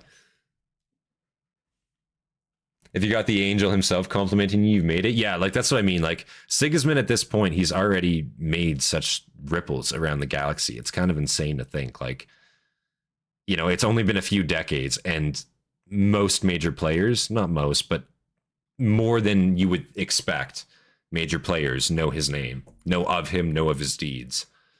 It's kind of crazy. Steel links. And agree with him. That's the thing too. Imitation is flattery, I suppose, he said with a grin. What was it that Jubal did? He cut them. Ah, I always liked him. Sigismund paused for a moment. He asked if I was afraid of dropping my sword. Are you? No. Never. He said the chains were like a prison. Khan's grin drained from his face. The skin around his scalp twitched around the nails again, and a shiver ran through him. Shall we carry on with this foolishness? Sigismund nodded, and a thunderclash of steel replaced the silence. Once again, there were two figures whirling and striking at one another. Khan's axe rang against the sword, swept away and lashed back again. He was breathing hard. Spittle foamed at the corner of his mouth. His eyes were wide, the pupils black wounds in bloodshot white. Sigismund took one step backwards, deflecting each blow as it came. Khan pulled away, growled, and hammered in again. Sigismund parried lightly, and the axe whistled past his shoulder. He slammed the pommel of his sword into Khan's forearm, and then his face. The World Eater ducked and came up, and crashed his skull into Sigismund's forehead. The head got nice. slammed home. But, even as it did, Sigismund dropped and turned. Khan's wrist caught between his sword hilt and arm. Khan's momentum flipped him over and into the air. He twisted as he fell and landed on his feet, tensing to lunge back. Sigismund nudged the sword tip against the back of Khan's neck. Khan bared his teeth. He was trembling, face twitching. He took a long, slow breath and then nodded once. Sigismund raised his sword. Yeah, they don't like losing. His face. A deep gash marked the cheek under his left eye, and his nose was now a mashed ruin. Now at least it looks like you've been fighting, said Khan. That was a foolish move. You committed too much. I heard it worked for that bastard servitor. Besides, it is our way. When we are losing, we make sure the other side bleeds more than us. You are holding back. You always do. Khan shook his head, face still twitching, and gestured at the circle of sand beneath their feet. Death before dishonor. No, brother. This reminds me of like CK3 when you get into like a duel and like the legendary move like event pops up when you're in the middle of a duel and it's like, this is the move of legends, surely it will work, and then it just like fucks up. Like you roll like a nat 1 on it and you just die instantly. Like that's basically what this was. Goddamn. Like just doesn't work. Sometimes it does. If you're decent enough, it does instantly work. But sometimes there's always that chance it just fucking fails hard. Like, and it does result in instant death because you just decapitate yourself on the enemy's blade or some shit.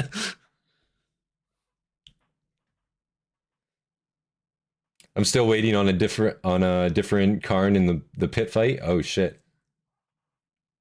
Siggy is actually correct here. Karn isn't going all out in the pit fights. He doesn't try hard during training. Oh. So why doesn't he actually go hard in the fight pits? Is he just not, he doesn't want to show off what he's able to do kind of thing? Is he hiding it, or does he genuinely just not want to hurt his fellow combatants? Let's say, not combatants. They're not fighting each other to the death here. Fellow trainees, let's say, the Stardies. Not trainees. They're not trainees, but participants. There, that's the word we're going to use. Participants. He finds them boring. They aren't life or death. Not a true battle. I see. So because the threat of death isn't there, he's not like into it, I guess, let's say. That's kind of it. I'm new to the Siggy lore too. I got you. Yeah, it's interesting to learn. Like, I know of the character, obviously. I don't know a lot of this in-depth stuff, though. That's the thing. Correct? Okay. Yeah, this video has been very good so far, I'm not gonna lie. I know we've been getting tangented a lot, and I apologize for that, but that's what you're all here for. And gestured at the circle of sand beneath their feet. No. Expect tangents if you come here. That's what this is. Very good at this. I have stood with you in battle, Khan. I have seen how you fight. Or have you forgotten? I have not forgotten. But this is not a battlefield. Your brothers fight here as though it is. No. They do not. And neither do you. True war is not control, brother. It is not bound by a fighting pit's walls. It is the whirl of chance and fury, where there is nothing for you to cling on to. You fight because you must, and because certainty drives you. Without that, what would you be? Sigismund stiffened. I will forgive the implication of your words, brother. Khan shrugged. Siggy actually has paired duels with a different world leader captain as his partner. Always so much. Chained together? Oh shit. Even in anger. But if the pillars of your world shook... Do they get into that if in this duty took video? You down a path where nothing was certain. Hey, Battle Khan Chicken, welcome reached up back. and ran his hand over the butcher's nails bonded to his skull. What then? I would be nothing, said Sigismund. I will forgive the implications of your words, brother. And I don't think you would be nothing without your chains of certainty. I think that then I truly would not want to face you, even here. No. No. Because then I really would have to try and kill you. Oh no. That's fighting words. That's fighting words. Look to our own world to see the effects war has on the mind. Some are tormented by it, others feel nothing at all. And there are those who miss it. They miss a life where it was simple, where duty was certain. If the pillars of your world shook, if duty took you down a path where nothing was certain, what then? he would be nothing. So I will say to that point that is actually pretty true, right? Like a large, you know, a lot of people fucking will say they, you know, oh yeah, I'm glad to be out of the military. Like, oh, thank God I'm out, right? But there is a portion of it like you do miss, right? Like, and that's the reason you joined in the first place, right? Like, it's to a degree simple. You're told what to do, where to be, you know, not necessarily how to live your life, but there's a level of organization to it. There's a level of sureness in it, right? And there's a level of confidence in yourself that routine brings to you, I guess, in a sense. You know what I'm saying? Like, it's kind of hard to explain, but you do kind of miss that sense, you know, a lot of the time, especially once you get out, is what I'll be honest, you know. At least that's what I find for myself personally, right? It's the case of like, you miss that that organization, that structure of it, right? Like, this is how it works. This is how it's for sure going to work. There's that respect level in there, obviously, as well, which obviously nowadays isn't really prevalent in a lot of society, right? So you do miss that as well a lot of the time. I don't know. It's a weird mixed bag. That's what I will say. It's a lot of cons and pros, I suppose we'll say. Path where nothing was certain. What then? He would be nothing. The fire that burned within Sigismund mirrored that of his Primarch Dorn. Duty roared in his blood, giving him willpower that went beyond that of his contemporaries. And it was so strong because he truly believed in the Imperium and the Emperor, which rightly earned him the reputation of zealotry.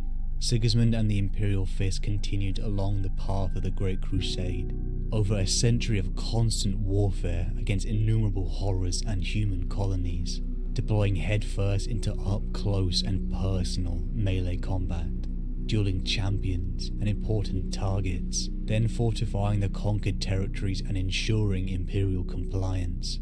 Sigismund's reputation amongst the Seventh and the other legions was that of this headstrong, unyielding reaper of death, never once having lost a duel, apart from a controversial spar between him and Jurgo Sevatarian, first captain controversial of the Night Lords. Oh. Sevatar was exceptional, even amongst the elite of the elite. Now, what was so controversial about that fight? His physical prowess was enhanced by his emerging psychic This abilities. dude looks fucking scary. What the fuck? Almost 30 long, grueling solar hours. Oh. In a stalemate between the psychic Prince of Crows and the unaugmented Templar Brethren. What Only the by fuck? breaking the rules and headbutting Sigismund was the duel finished. A win by technicality for the Imperial Fist. But the man was more than that. Known better by the many friends and acquaintances Wait, a he had headbutt? amongst the Legiones Hastati. This headbutting disqual you? Is that right? Really? That's where they're calling for disqual, is fucking a headbutt? Really? That seems kind of like, come on now. Really? So you're swinging at each other with blades, but you're gonna call a headbutt too much? Nah, bro. Kind of bullshit is what I'm saying. Seems like a throw and fight. I can see why the fight was controversial now. Known better by the many friends and acquaintances he had. Weapons only? Well, listen, I have to argue, right? Like, this is the whole like argument with like, you know, with bans on weapons and stuff like that. You know, if you can headbutt somebody, right, then your head is a weapon, right? Technically. By a lot of people's logic nowadays, I'm just saying. Like, that's all I'm saying. He fucking just... That's a weapon. That's a weapon. Especially if they were wearing helmets. I don't know if this was, like, unarmored. If you got a helmet on, bro, I don't know if you've ever been headbutted with a helmet before. That shit fucking hurts. Accidentally, I took it in the fucking chin one time, you know? That shit fucking does not feel good. Like, it'll fucking rock you, dude. Buddy fucking beside me, he stood up too quickly, you know, because we were fucking dark stupid in the middle of the night. So we had to get up quick, right, and get over a trench basically that we dug, our little like fucking manhole cover, and stood up beside me, just fucking cracked me right in the jaw, bro. Fucking it hurt a lot. the many friends and acquaintances he had amongst the Legiones Astartes. Think of it like a sport fight. Khan, You can't do certain things in box. I mean, that's fair. Found an unlikely That's fair. bond with the first captain, despite their fundamental I guess you can't just like differences. fucking like 6 to 12 them on the ground, right? Like that'd be pretty bad. Duty-driven versus the energetic, free, light-hearted Khan. Both seemed to tap into that place where purpose was transcendent in combat. Their duels were legendary. There was a strange sensation amongst humanity. There's times where we Sev is the greatest Night Lord. Many prefer him over The Kurz. dust is settled, and we feel a sense What's of better about him? understanding, that even though no words had passed, we are connected to the other's thoughts and feelings. It was something Jubal and Sigismund sensed too. Enough that It was an Jubal honor could duel, sense I perhaps see. a kink in the I otherwise see. almost perfect armor. He could sense Sigismund's fear. So you're meant to be the like fear not of death, true about it in but a being sense. I see. unable to serve, to carry out his duty. But Sigismund's greatest bond was with Khan, equerry of the world. Just rocks hard and kicks ass. Holy shit. Late in the Great Crusade, I'll have to look the him up. Imperial Fists served alongside this brutal legion, where Sigismund and Khan bonded in the fighting pits upon the World Eater's flagship. Unless there's a video about him temple somewhere. to melee combat. Check a video out. If you want to They link me a fought video, together, just do that. laughed together, and inspired each other. Sigismund even adopted the tradition of binding your weapon with a chain from his friend, a symbolic link to his fears of losing his ability to perform his duty. The two became oath brothers, much like with Jubal Classic and classic Evernesx, illustration right there. one the berserker who relished in combat versus the stoic Black Knight who was just performing his duty. It was a bond of respect, of warriors who would Sev is clashed also the and first to understood ever each make the other. war cry, death to the Respect false for emperor. veterans Holy shit, who really? cared for their brothers, a respect I didn't know that. That's would be actually lost sick. in the war to come. The Amber King has a video on Sev, does he? It's one of his older ones? Oh, okay. Shit, maybe we'll have to put that on the poll for this week. This coming week, I should say. What do you truly believe in? You, watching, listening. What aspiration? I mean, are what you future asking do me? you work for, shed blood, sweat and tears for? Yikes. How would you feel if your friends and allies Yikes. betrayed that Uh-oh, future, guys. betrayed you? 2 centuries of warfare had passed, and the Great Crusade was at its zenith. Uh-oh. The 7th Legion and Sigismund had expanded the Imperium across thousands of worlds, but everything changed during the dawn of the 32nd millennium. Rogal, Dorn and Sigismund aboard the 7th flagship, the Phalanx. Get the key detected a players' rebel war. lore set up They were before sent to characters. investigate Okay, and found a okay. battered Imperial warship with its warp drives gone. It was the battle Get that in the barge, Conrad video? Eisenstein. It was Sigismund who led the squad of Marines that accompanied Rogal Dorn in a boarding action. They found battle captain Nathaniel Garrow of the Death Guard, as well as the corpses of fellow Marines. Oh shit. Some attacked by creatures they could not rationalize. Garrow next spoke the words that would change the entire galaxy. Yeah. He spoke of Istvan III, the sons of Horus, Death Guard. So Emperor Sigismund was children there for and this. World Eaters had murdered their own brothers upon the surface of Istvan III, in perhaps one of the most brutal conflicts in the history of the Imperium. A combination of horrifying virus bombs, mixed with a cataclysmic siege of the remaining loyalists who were hidden in bunkers. 1/3 of each legion present, those loyal to the Emperor, were killed, ground down by the very brothers shit's they kinda had crazy. fought centuries with, shed blood with. I didn't realize like Sigismund They were was betrayed by their there friends to like and hear all their this father. information for the first time. Horus That's pretty Lupercal crazy. Had betrayed the Emperor. Dorn almost struck Garrow down at the very suggestion of That his I knew. brother's betrayal. That I But knew. the evidence became overwhelming. Sigismund, like Dorn, felt a wave of confusion. How many of his friends were now dead, and who were still alive, but Not many. traitors to the Imperium, the Emperor, and everything that they stood for? It shook him to the core. What of Khan? Where did Daniel he Garrow, lie a in all hero? of this? Yeah. As a man of unwavering loyalty, he did not understand. And again, to have the balls to like look at Dorn and be like, listen, we have like multiple different Primarchs going traitor like across the galaxy right now. Shit's going to fuck. Like, please don't kill me for shedding this light. But like, it's true, you know. Like Dorn was obviously pretty pissed at that. Didn't really believe it at first, but you know, I'm surprised Garrow like lived. To be real with you, you know, this is an age of unvalidated information, and I could see them just taking action very quickly. Your brother is a piece of shit, Garrow. Like, yeah, like pretty much. Like, could you imagine how that would go? Like what? Like you were getting tried immediately for that.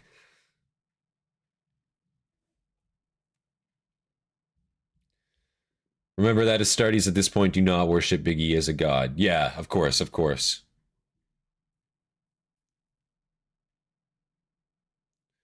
Dorn nearly killed Garrow only because he didn't have his comfort blankie with him. Oh shit. Yeah, that makes sense. Oh man. In all of this, Poor Dorn, as a man dude. of unwavering loyalty, he did not understand. In fact, I mean, he had didn't Sigismund either. though. He could have gave him a The hug. Horus Come on now. Heresy had begun. Immediately, Dorn ordered his first captain to head a small fleet straight to Isfahan to look for survivors. And in the preparation, Sigismund met Euphrates Keeler, a remembrancer previously of Horus's legion and a survivor of the Eisenstein. Keeler followed the Levitico Divinatus, the faith of the Emperor, and had seemingly manifested prescience and power from that faith.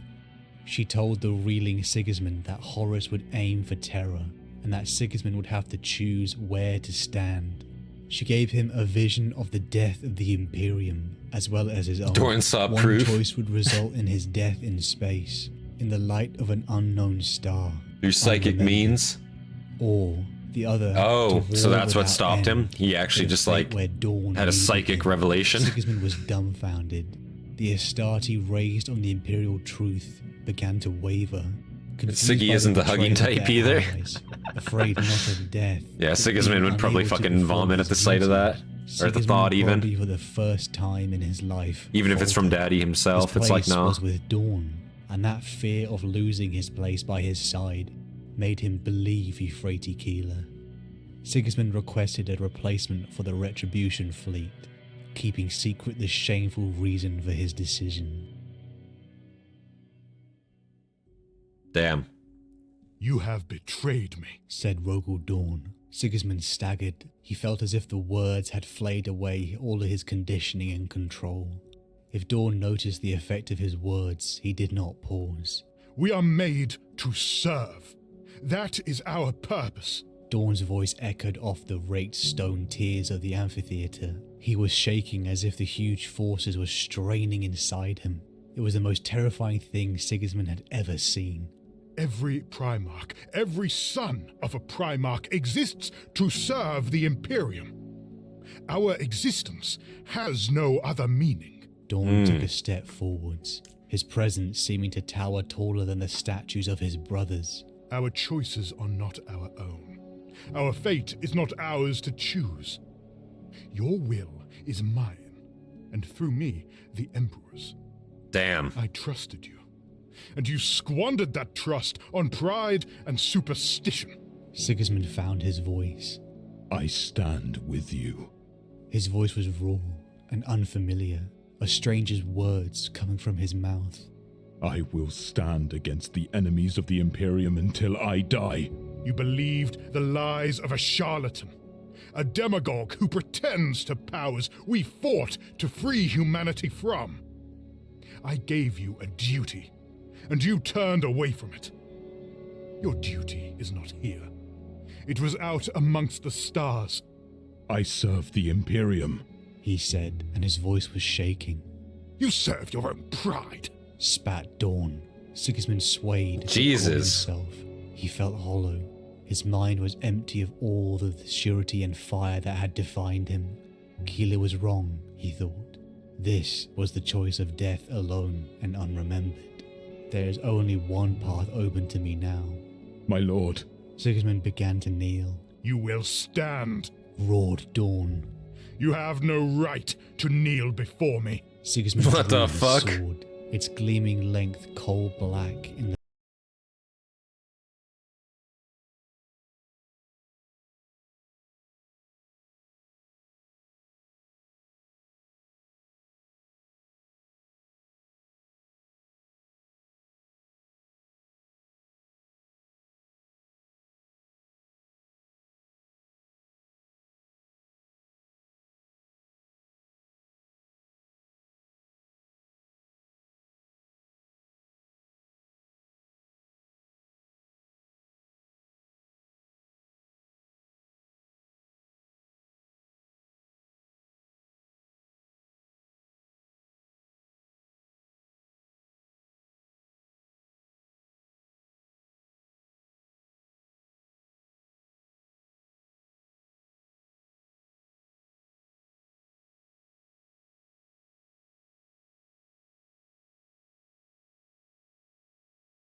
So basically what I'm getting from this is Sigismund took all this very fucking personally.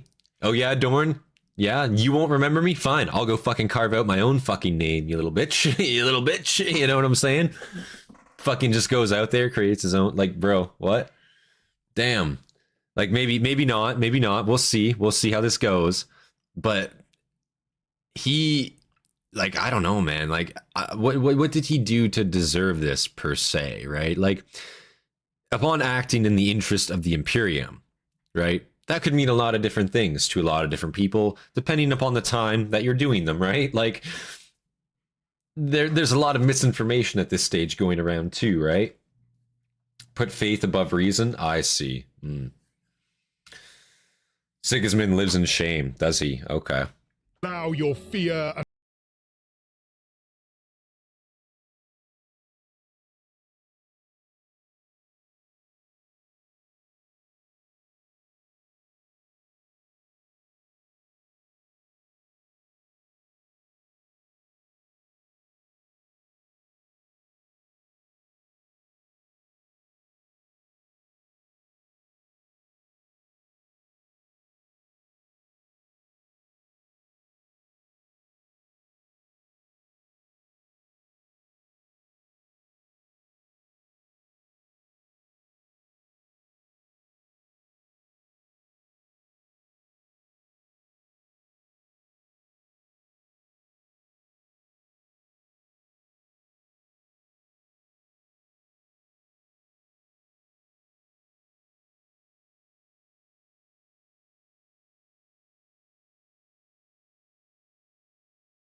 Dorn is leaving for milk.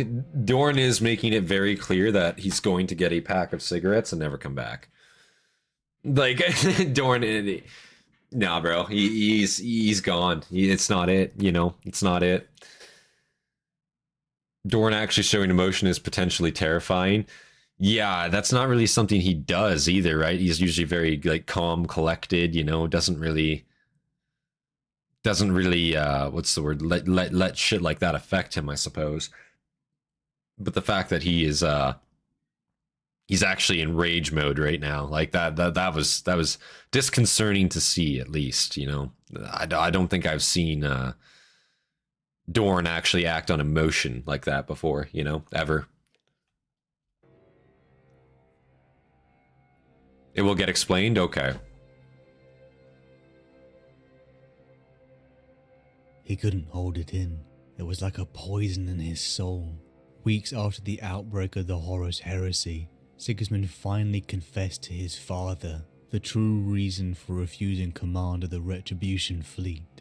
Dorn's fury was apocalyptic, increased in magnitude by the recent news of the drop site massacre upon Istvan V, with 4 more legions betrayals. Dorn was right. Their existence had no other meaning. Their choices were not their own. Their fate was not theirs to choose. Sigismund had fallen prey to fear and superstition, and Dorn disowned him. Sigismund had fallen prey. The son of Dorn, his friend, his mentor, his father, shamed him, disgusted with his weakness. God. Sigismund felt an overwhelming sense dude. of shame, like an anchor had been placed upon his soul. In a way he was grateful, as Dorn allowed him to still serve, but in others he was crushed. But the time to dwell on such things was short, as the fires of the Horus Heresy began to flame.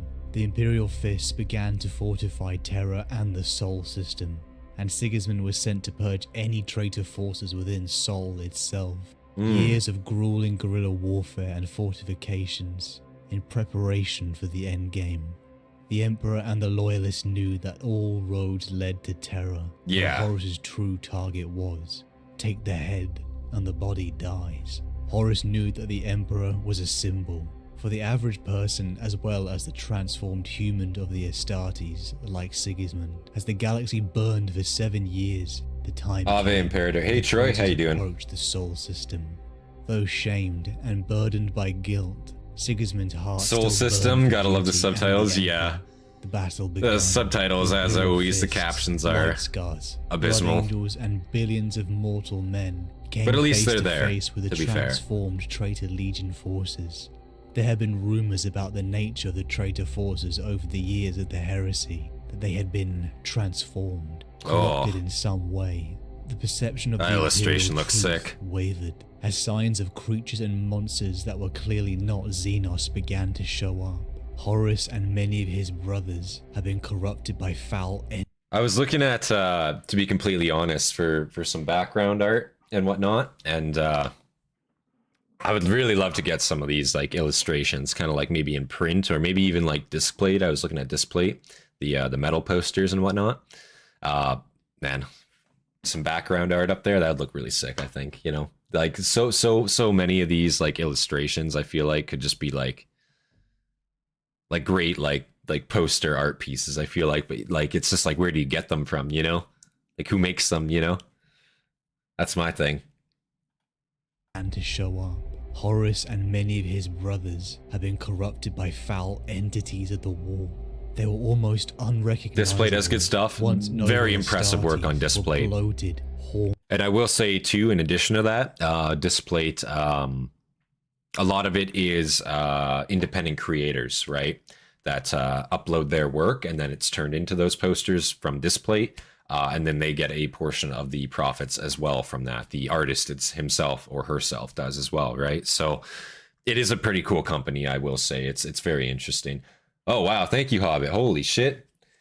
Big thank you to Hobbit there. 10 gifted memberships. Holy shit. There you guys go. If you guys want to make use of those memberships, claim your Hastati status. You can come on down and join our Discord. You do get your memberships there on the Discord. So, wow. Thank you, Hobbit. We appreciate that as always. That means a lot to me, man. Thank you. Wow. Holy shit. Wow. You guys all better be thankful to Hobbit there. Oh my god. Wow. Hooking you guys up. And now the charms will go off for 5 minutes. That's right, yeah.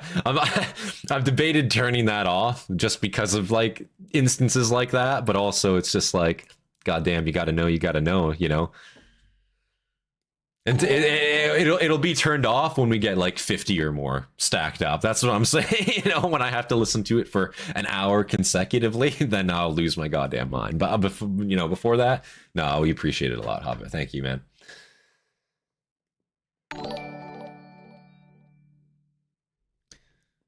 To make you chuckle, I'll be posting the Warhammer Fantasy Age of Legends books over to Sen so he can see what a total prick Nagy is. Yeah, dude. No, I'm looking forward to those. Yeah, I'm very much looking forward to those. You know, any literature I can get my hands on, man, I'm more than happy to take a look into that when I can. You know, for sure. Like, again, I don't read a ton.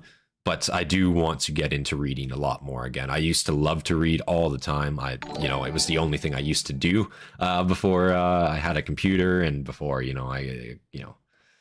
start working and whatever, full time, whatever. I used to read all the fucking time. Up until the age of probably like 16, 17, then I kind of weaned off of it a little bit, but I would love to get back into reading a lot. So any reading material, no, I appreciate that a lot, you know?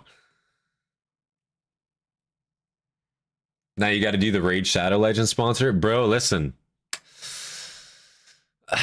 I'm not saying I'm a shill, right? I'm not a shill. But, you know, for a certain price, you know, listen, you guys should go get Raid Shadow Legends. That's all I'm saying. Like, listen, I'm already there. You know what I'm saying? Hook me up. Hit me up if you, if you guys are interested in some of that, you know? Can't be giving me ideas like that, you know what I'm saying? No, I actually haven't gotten in complete honesty, I've not gotten any sponsorship deals yet. So we are an unsponsored channel as of right now. I'm just saying that right now. No, in all seriousness aside, you know, or all joking aside, I should say, we are not a sponsored channel. That's an alarm going off. I apologize for that. But yeah, not something we have going for us right now. Maybe eventually, but Already shilling. Listen, man, listen. Man's gotta eat, you know what I'm saying? Man's gotta eat. Most unrecognizable. Once noble. Give me those memberships back. What the fuck? No refunds, no refunds. Those superstitions were becoming all too real. No, I'm joking. I actually don't know if there are refunds on the memberships. I'll be honest. Complete disclosure. I don't know. Horrific, gruesome maybe not. Both sides, in a battle that the word cataclysmic does not quite encapsulate.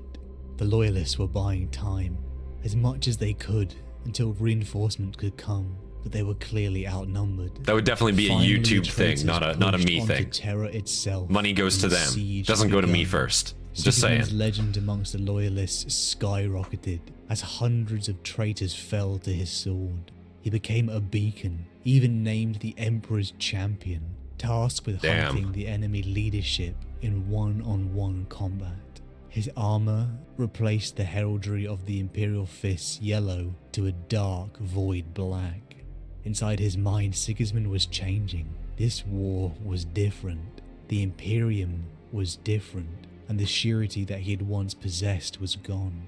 As the first battle on Terra was about to commence, he once again met Euphrates Keeler inside the Imperial Palace, who gave him another vision. The Emperor intended for him. Definitely through YouTube, maybe after a 7-hour phone call you get a refund. I don't even think it would be YouTube, to be honest with you. I think it'd be Google, which is arguably even worse. No offense, right? But yeah, you might get like several automated responses first, dude. Even for me as like a YouTube creator, and this is a problem a lot of us, a lot of YouTube creators have, I think, unless you're like, basically, unless you have 100,000 subscribers, and this is actually like the milestone, unless you have 100,000 subscribers, most of the responses you get from YouTube as a creator, if I was to send them a message and say I'm having a problem with whatever, right, it would 60 to 70% chance be an automated response right away. Unless you have like 100,000 subscribers roughly, they don't consider you quote unquote important enough to to issue a response to, which is kind of fucking radical to me, but it is what it is. Like, and that's not to say that's every channel. It's obviously a case-by-case basis, but they are using AI a lot more, because there's a lot more YouTubers on YouTube nowadays, you know what I'm saying? Sponsored by Marlboro Reds? Holy shit, bro. If I could get the Marlboro sponsorship, bro, that would be fucking nuts. That would be so nuts. I would take that shit. I'm just I don't condone it, but also buy Marlboros. No, I'm joking. Not sponsored. Holy shit. That'd be crazy. That would actually be fucking nuts. I don't see that ever happening, I'll be honest with you guys. Listen, I like a cigar every now and then. If anybody's got a artisan cigar they want to send over, I'd puff on a cigar. I'm just saying. I'd let you guys know my thoughts on that. The Emperor intended for him to slay Abaddon in order to prevent the ultimate victory of chaos. Knowledge he kept to himself, wary of Dorn's disappointment, of the fact that... Do you want your money back? I'm sorry, but we don't have policies, exactly.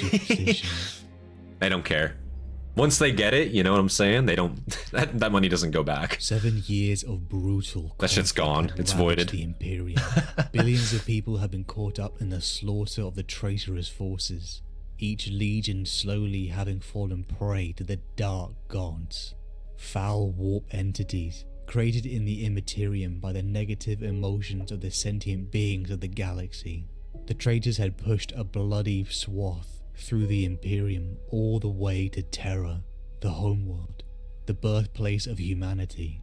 You can imagine how for the ordinary people such as you and I, being there must have been a mix of dread and fear. What enemy were they going to face? How had this happened? Am I going to live through this? No. Out of the smoke and flame, the traitors came, and the clash of mortal, superhuman, and immaterial began at the Lion's Gate spaceport. Twisted Marines fought loyalists in a symphony of violence, smoke, and blood, feeling the full brunt of the That's where Constantine made his stand, isn't it? Reinforcements led by Sigismund, and the Emperor's champion roared into the fray, taking his feelings of betrayal and hate and making the traitors feel its brunt. During the ongoing carnage in the battle for the life, They're like a dodgy drug dealer. Yeah, they basically are. But this time he tempered. Never get a hold of them when you need them. To help his men instead, perhaps held back by his feelings of failure and shame towards his Primarch. The siege raged on until at the final battle for the spaceport, he saw him, a figure dripping in blood, screaming his oath brother Khan. The thought raced through his mind, seeing the complete degradation of a man he once respected and trusted. Was this being before him really Khan? What had these foul entities of the warp done to him? To all of them? A duel broke out, and the fight was fierce and mind-numbingly brutal. Sigismund was more skilled, but Khan was stronger, empowered by the blood god Khorne, shattering the defenses with diabolical strength. True war is not control, brother. It is not bound by a fighting pit's wall. It is the whirl of chance and fury, where there is nothing for you to cling on to. You fight because you must, because certainty drives you. Sigismund faced defeat, but was saved by Dorn himself. For all his shaming and disowning, the bond was still there. I will say too, that's not even incorrect. A lot of the times, man, you know, and I'm not going to speak for my, like, you know, from experience on my behalf here. You know, I'll be, you know, full disclosure, you know, I didn't serve overseas per se, but from a lot of people I had the opportunity to meet, interact with, you know, a lot of it does just feel like chance. You know what I'm saying? As fucked up as that is to say, you know, especially like with recent wars, Afghanistan, Iraq, what have you, right? A lot of veterans from Afghanistan, right? A lot of IEDs, a lot of explosive devices, what have you, right? A lot of guys, you know, they see what happened there. You know, they see a Humvee fucking explode on the side of the road, 4 fellas dead instantly, unfortunately, right? Maybe 1 or 2 injured, and they just sit there and they think, man, it wasn't me. You know what I'm saying? It's just luck. You know what I'm saying? It wasn't me. Maybe that IED, it could have gone off 2 seconds later if that guy pressed that button a little bit later, you know, and it would have been me, you know, and that's at the end of the day, that it bothers a lot of people. You know what I'm saying? It's a very common thing that I've noticed from service members that I've met that have served, you know, overseas, and it's unfortunate, but it's true. You know, that's not even a wrong take on it. Basically, what he just said there. Himself, for all his shaming and disowning, the bond was still there. The battle had been lost, but the traitors were made to bleed. But there was no rest. Sigismund led the defense of the wall against the whole of the Emperor's children. During the fight, he was assailed by Fulgrim himself. Though he was a skilled fighter, he was utterly outmatched by the demon Primarch, again saved by the intervention of Dorn. The loyalists were pushed back. Is Karn mortal? He has died at least twice now. Obviously, Karn's instance is a little bit different. He's obviously imbued by, like, fucking Khorne, the blood god, so I feel like his, yeah. I don't know if that quote was said during this fight or if it was said when he was still mortal. I'm pretty sure at that point when he said that quote, it was when they were sparring, correct? So he was still mortal at that point. I don't know how much he is now. The lists were pushed back. After months, the situation had become dire. Perpetual night reigned as the smog and ash from billions of orbital shells blotted the sky. That'd be so fucked. Terra would be scarred forever. The defenders' morale had been brutalized. Ordinary people starved. People begged for safety, finding the only comfort in the sermons of Euphrates Keeler inside the palace. But the one who was perhaps changing the most was Sigismund. He was becoming numb, not finding any hate left for the enemy, only pity for what they had become. But there was one canker left in his heart, one that had festered since the start of the heresy: doubt. Mortal, yes, only unkillable as long as the skulls and blood keep flowing. I see. Like a poison, dulling him. But the cure for this, as long as there's blood for the blood god, they don't die. I set you free, my beloved, my best son. Do what you were made to do. Hurt them. It was forgiveness and permission. To no longer fight for the Imperium as it was, but to fight for the Imperium as it will become. Sigismund was unleashed. Interesting. The Emperor's Champion. Siege of Terra, Warhawk. You. Grunted Khan. His voice was already strained almost beyond. God, sound. look at him, man. A breathing Holy mess shit. of ground down teeth and split lips. Again! How many times had they battled before? A dozen more? You again! The Lion's Gate ramparts. The rules had switched there. I think it's funny how, like, these battles occur, because you have to think, like, canonically, like, Sigismund is just hunting this motherfucker down, and at every turn, like, you know, Karn will be leading his men, like, in the front lines, maybe, like, in the, you know, kind of rear echelon, leading his fucking soldiers forward, and then Sigismund will just appear behind him, you know? It's like, oh shit, what's it called? That Lord of the Rings game, Shadow of War, I believe. I'm pretty sure it's Shadow of War. You know when you see like an orc war boss like appear and he like has that interaction with you? That's what I like picture every single time. Like these two characters face off. You think you got away last time? Well, I'm gonna give you a right thrashing now. Like, you know, shit like that. Like, fuck. Karn nearly killed him. Yeah, I imagine Karn probably nearly killed him. Karn at this point looks like a fucking menace, dude. Like, I don't see many figures that are going to be able to go toe to toe with him. Like many base figures, like let's say non-Primarch, even Primarchs. I'm sure certain Primarchs might even have a problem with him at this point. Obviously, like I mean. I don't think Guilliman would have a chance, right? Like, I feel like, you know, I'm trying to think here. Who do you guys think would lose to Karn in this instance? Like, straight up. Because I think a lot of Primarchs have a good chance against him, straight up. This is like Nagy, you're only getting a glimpse at how nasty he can be. Damn. Dorn smacked him.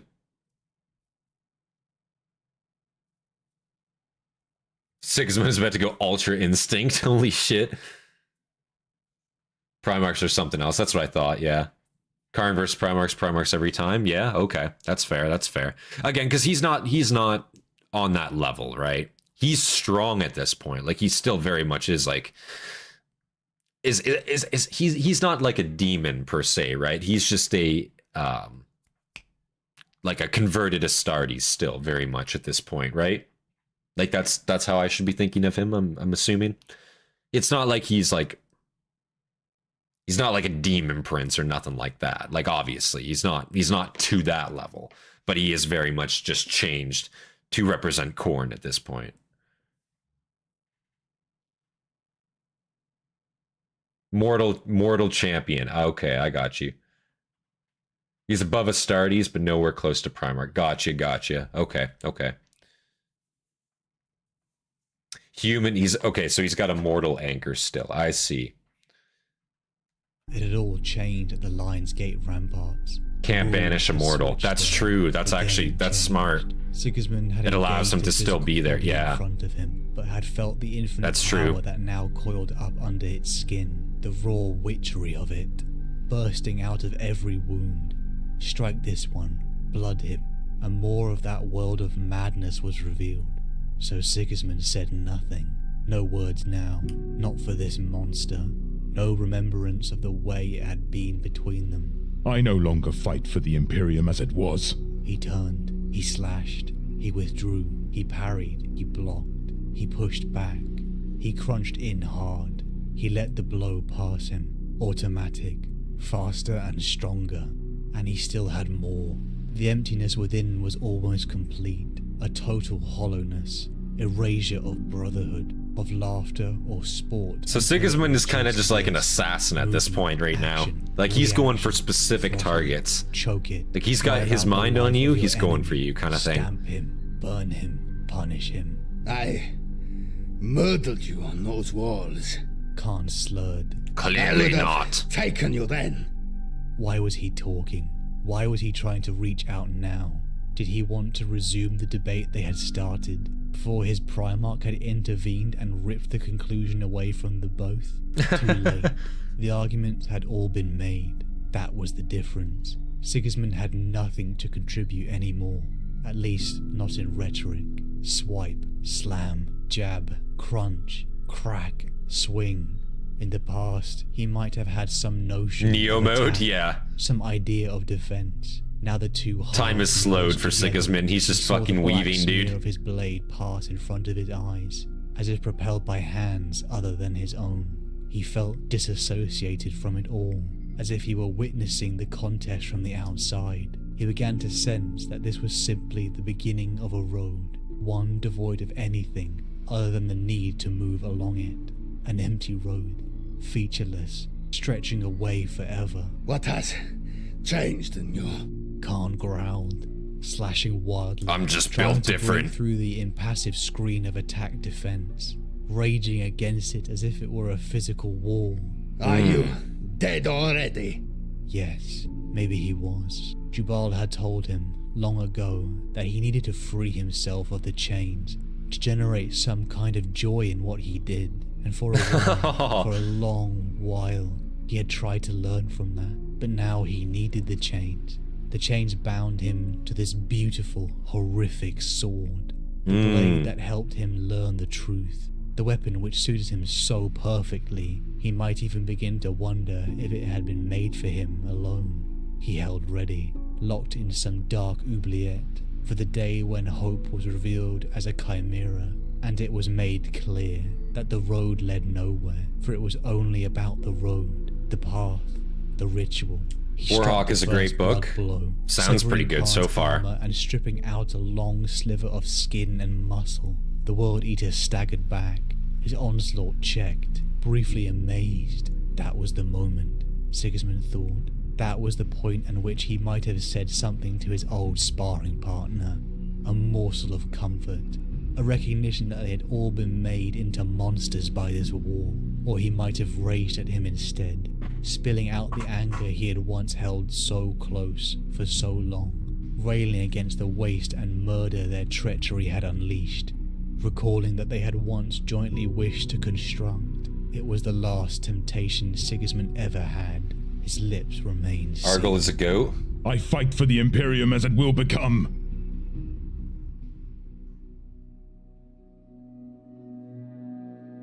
I don't think you would be nothing without your chains of certainty. I think that then I would truly not want to face you, even here, because then I really would have to try and kill you. The chains were broken. Dorn, his father, forgave him. The doubt and uncertainty was gone, replaced by acceptance. The dreams and duty of Sigismund during the Great Crusade was dead. The traitors had murdered it. He had murdered it. A new path lay ahead. A path without the chains of certainty. A new Imperium. A path without weakness. Only duty to what would emerge from the fires of this Ragnar brutal Blackmane is a siege. fun mod to use. I've not began heard of weapons, Ragnar before. Fighting a war we did not understand, against weapons we had never dreamt existed. We were unready. Highly recommend We were watching Argal. vulnerable. He'll be the We were only word weak. bearer you But in like, those unless first you moments, our enemies gave unless you us like strength, Erebus. the strength to Again, live, to rise. I haven't seen Erebus yet either. That's been on the poll a few times, but unfortunately, it hasn't won yet. So I do hear a lot of mixed opinions about Erebus. That's for sure. So fuck Erebus. Exactly. See what I mean? Yeah. So So I mean, maybe we'll have to check him out next, guys. We obviously will have a poll again and a vote for it. And if you guys want to see that, of course, make sure you vote for him. Erebus is a total thrush. He did nothing wrong. See, so many mixed opinions. I guess we'll have to see. Maybe I'll enjoy him, or maybe I'll just shit on him. We'll see. Those first moments our enemies gave us strength. The strength to live, to rise from the bloody fields. Ragnar to the Goat, march that vid'll on, get my but support. not to fall. All this is ours now. Give me ideas for the and was poll. not That's good shit. before. It's good The shit. Emperor's champion, adorned in black, surrounded by his Templar brethren. Also, guys, I will say right now, too, if you guys are enjoying the video, enjoying the stream so far, make sure you guys leave a like, subscribe for more content, and yeah, join the Discord if you're not in the Discord. I know a lot of you guys aren't in the Discord here. Some of you are, a lot of you are, a lot of you are not. Come on down and join the Discord, guys. It's awesome to see you guys there. The Emperor's champion, adorned in black, surrounded by his Templar brethren, strode to war, hearts pumping only for the Imperium. Nothing else mattered. As Sigismund, Ran and their Templar brethren headed out to complete Dorn's will, they were stopped by agents of Malcador the Sigillite. Oh. They had a gift befitting of the title Champion of the Emperor. Oh, is this the Sigismund weapon? noticed it straight away. A blade. Yeah. So exquisite that it took considerable will not to reach out and draw it from its scabbard. It was his. A gift fit only for him. As Sigismund drew the blade, he felt shivers run up his spine. The blade was as black as night, sharp and keen-edged, heavy, but not something that would slow him down. The damn thing was seducing him. He attached the chains from his wrist onto his new friend, remarking at how this new weapon suited his new mood, and headed to war. It was amidst the burning ruins, piles of dead and rubble he found him, Khan, and the other twitching, blood-covered world eaters. And the two engaged in a duel, a rematch from the last. These guys do look scary as fuck. Again, the fight was brutal. I will say, like, the Acolytes of Khorne, man, like, I do love the red color scheme. I do love the red look of them. Especially I've seen, like, Traitor Guard regiments from Khorne. And it's like, man, they look fucking sweet. I just love like the red coats, fucking all like their whole aesthetic. I don't know. They do look very cool. If I was to like paint an Astartes Legion or like an Astartes Guard regiment, anything like, or not an Astartes Guard regiment, what am I saying? A Heretic Guard regiment. It would definitely have to be like an acolyte of them for sure. Mind-numbingly fast. But the raging Khan felt something was wrong, something was different. Again, they both tapped into that world of unspoken understanding that comes from conflict. Khan was rage-filled, bloodthirsty, and manic, but Sigismund was calm, apathetic, almost empty. Sigismund had entered the flow state completely. He didn't need to think. His body moved perfectly. No energy was wasted. Every strike and block was perfect. In his mind's eye, there was an empty road. Fun fact? Featureless, stretching away forever. Man, it's just sprint and Terminator armor. Holy shit. Duty, without a shred of doubt. What the fear, fuck? Or distraction. What would that even look like, bro? Like, how do you even manage that? The Emperor's champion, his vengeance. Khan, even empowered by the blood god with diabolical strength, hearing the chants of his patron beg for Sigismund's blood, could do nothing. They never painted their armor red, not the original ones. They just got so bloodstained that the new world eaters thought that was the color and just went with it from there on out. Holy shit. So like they actually, canonically, it's not the fact that they, you know, their color scheme is red. It's just like, nobody knows better. They're always so bloodstained, so they just painted it red. Also, it's the whole mentality of like, if your armor's red, you know, if your clothes are red, the enemy can't see you bleed, kind of thing. You know, that was the whole idea of like the British red coats, for example, right? Which is it's an interesting take. You know what I'm saying? I will say I do love Napoleonic uniforms in general. That whole era, you know, looks very clean. All countries. Uniform styles. I wish we could go back to that shit, to be honest with you. That shit was so fucking bussin', dude. Could you imagine going out to war in just a long coat, fucking your country's colors, and you just walk, man? That's the dream. Let me tell you right now, guys. Oh, fuck yeah. Just get blasted by a fucking grape shot or something. Too easy. World eaters were white with blue shoulders and gold trim. Drip from the 1940s and prior goes hard. It does, yeah.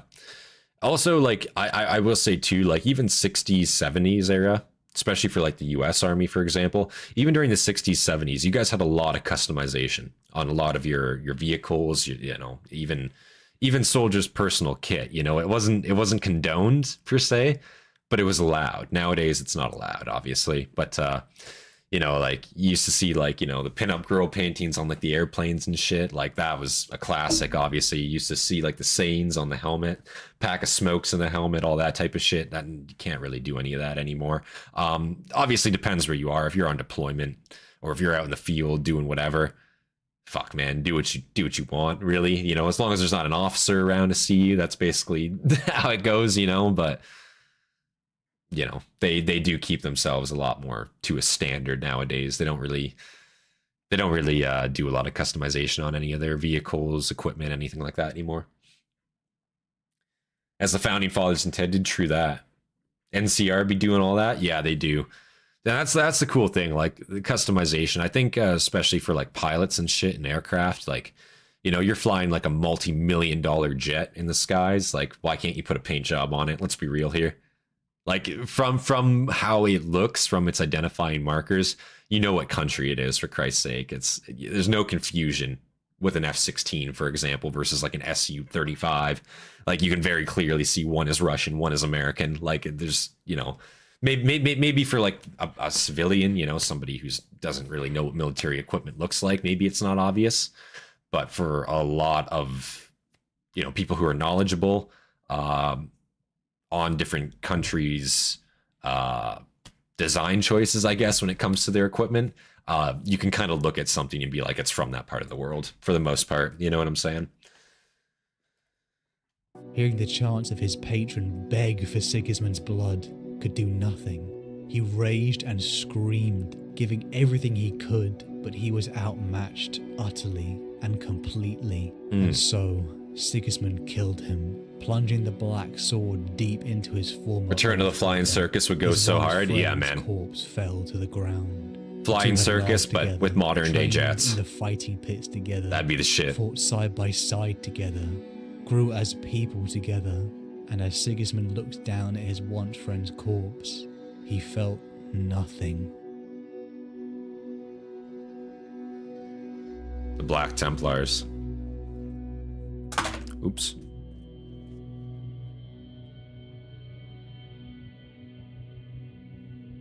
The Emperor's champion was unstoppable. Dozens of traitor champions were hungry for the glory that would come from slaying the renowned Sigismund. Oh yeah? But all fell, cut apart effortlessly by the champion. They taunted him, raged at him, but got nothing in return, just a cold, swift death. Sigismund had evolved into his perfect state, the greatest duelist amongst all the Legiones Hastartes, even those empowered by the dark gods. The siege continued, and the traitors became desperate, failing to break the last of the Imperial He's just defenses that fucking good. resolve. With loyalist reinforcements arriving soon, they had one last gambit and lowered the shields upon the vengeful spirit. A trap that the last defenders knew they had. Good luck, kid, Sigismund. Dorn ordered Sigismund to stay behind and gave him command of all of the forces remaining. Though the thought of slaying Abaddon was forefront in his mind, he knew his duty was to the Imperium first. The structure and place his new path was in dedication to. The strike force left, and when they returned, everything changed. Horus was dead. The traitors had been defeated, but the Emperor was crippled. Even the Primarch Sanguinius was dead. The Emperor, brought back to consciousness by Malcador's last sacrifice of essence transfer, uttered his last commands to Dorn before being Nothing personnel, kid. The Imperial That's a good one. hold was gone, and now came the reign of That's a very good one. Imperium, one burned by betrayal, Sigismund's Imperium that would become.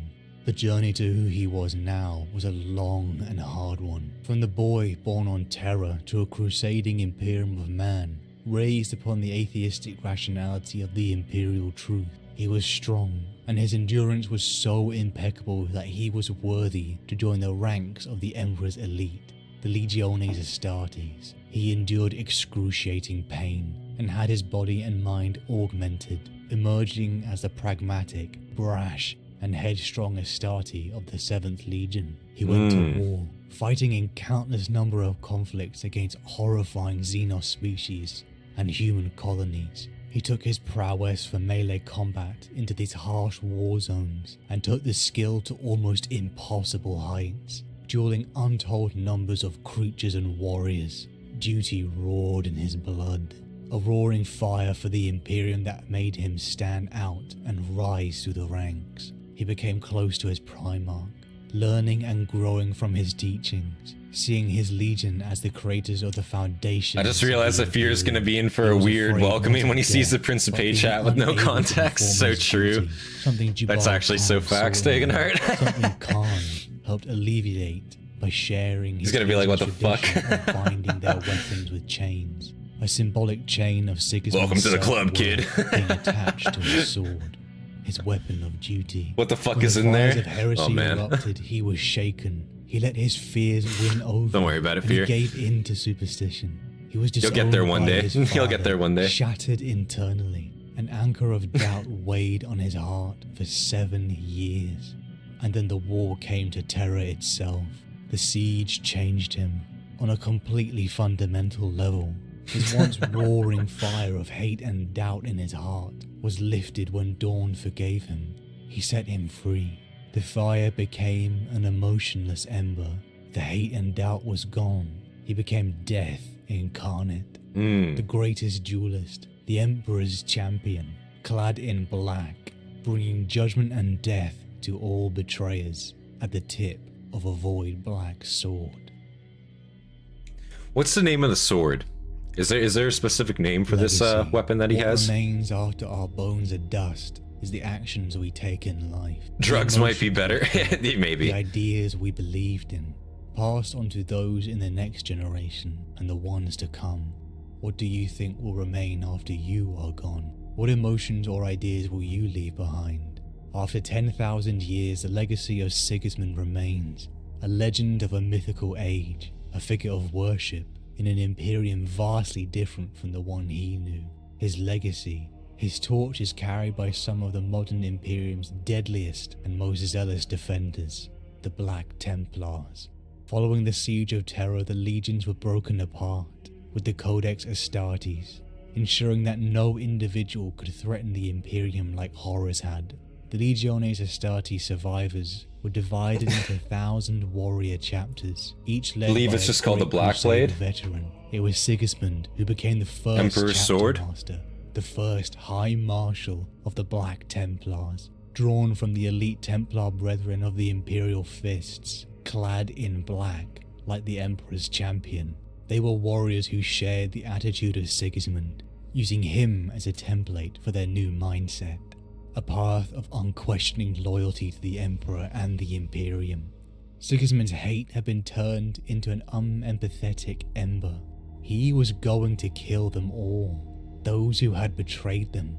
It was simply a fact. No heart-racing speeches, no foundation building like Dorn, just hollow, unforgiving vengeance.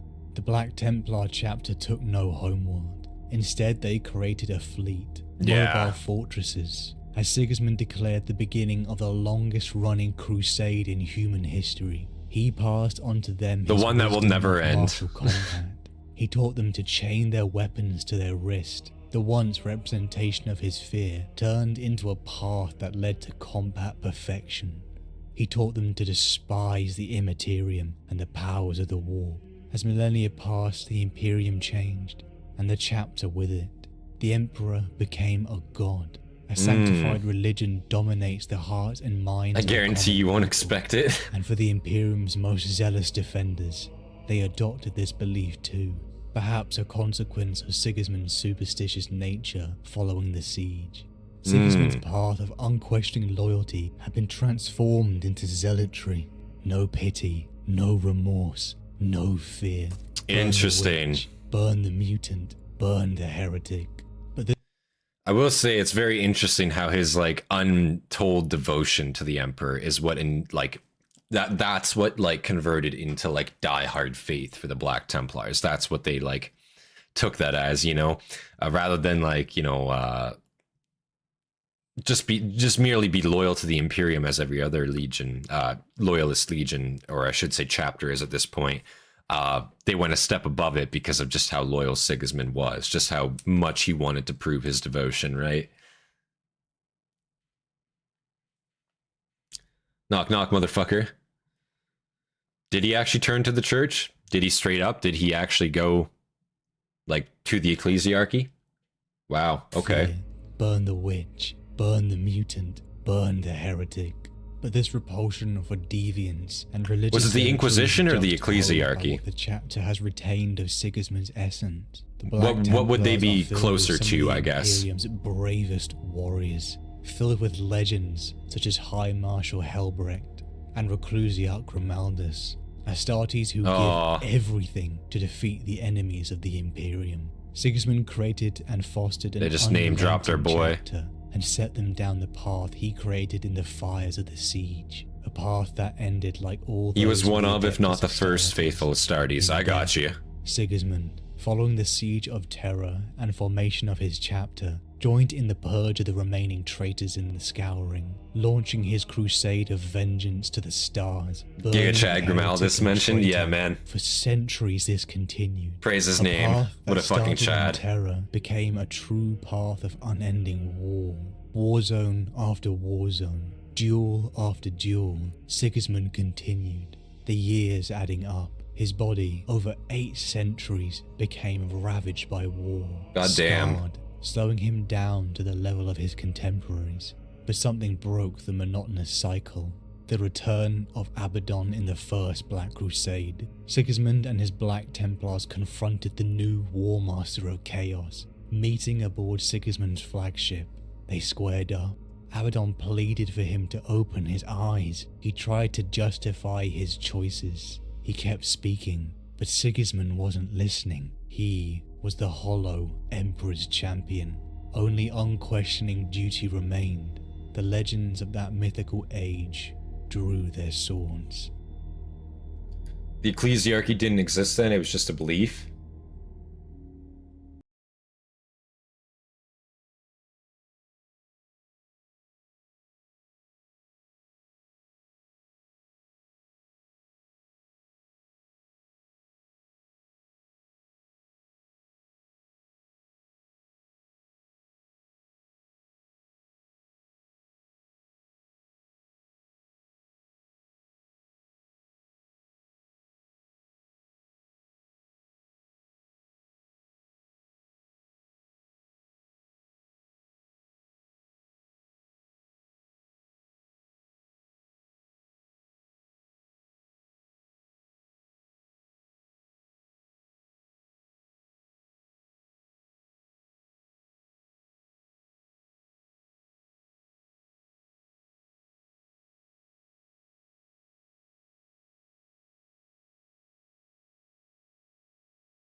So I think it's interesting too. I just noticed, like, Abaddon here, at least how he's displayed in this illustration, he's left-handed.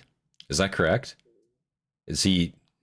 Is that common for Astartes, or can they be right or left-handed, ambidextrous? I'm assuming most are ambidextrous, probably just by nature. But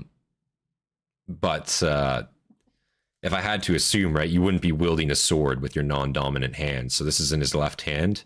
Claws obviously in his right, you know. So it's hard to say. It's hard to say.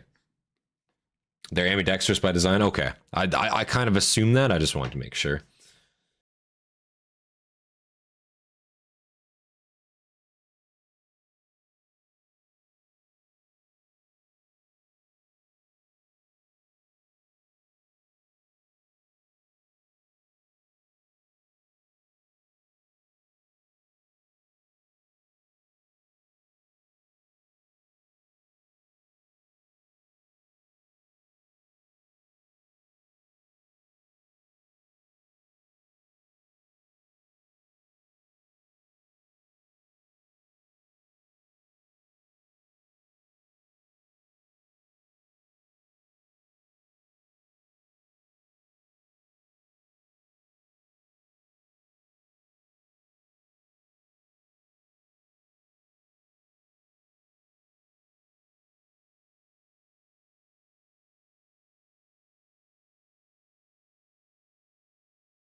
Was Sigismund, the entire character history, voice acted 40k lore by the Amber King. What a fantastic narration that was again. Amber King killing it with these narrations. This is one of his older ones too, I believe.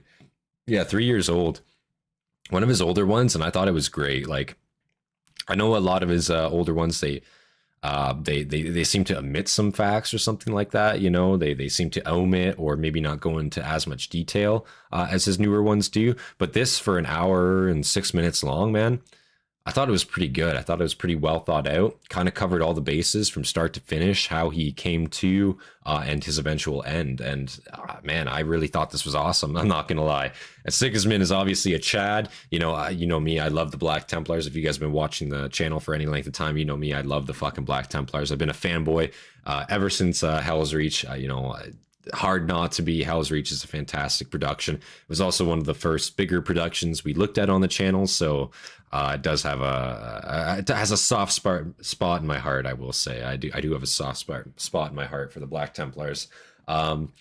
But yeah, no, big thank you to everyone who voted for this one. I thought this was great. I know a lot of you guys do want to see the Baltimore video on Sigismund as well. I know that one is also an hour long. I can check that out tomorrow. I'll make it its own separate video just to make sure he gets his own just due for that video. You know what I'm saying? But yeah, no, I thought that was awesome. Oldie and a goodie. Yeah, exactly. Can't wait to vote. Argyltal, or Erebus. You will die as your weakling father died, soulless, honorless, weeping, ashamed. Yeah, that was a pretty fucking cold line. I'm not gonna lie. At the end there, that was a very, very cold line. And I noticed too, it didn't say. I don't think it said what Sigismund's final words were. I don't think it did. At least I didn't catch them there. I'm pretty sure he didn't actually say. It just said he sighed his final breath. These were his last words.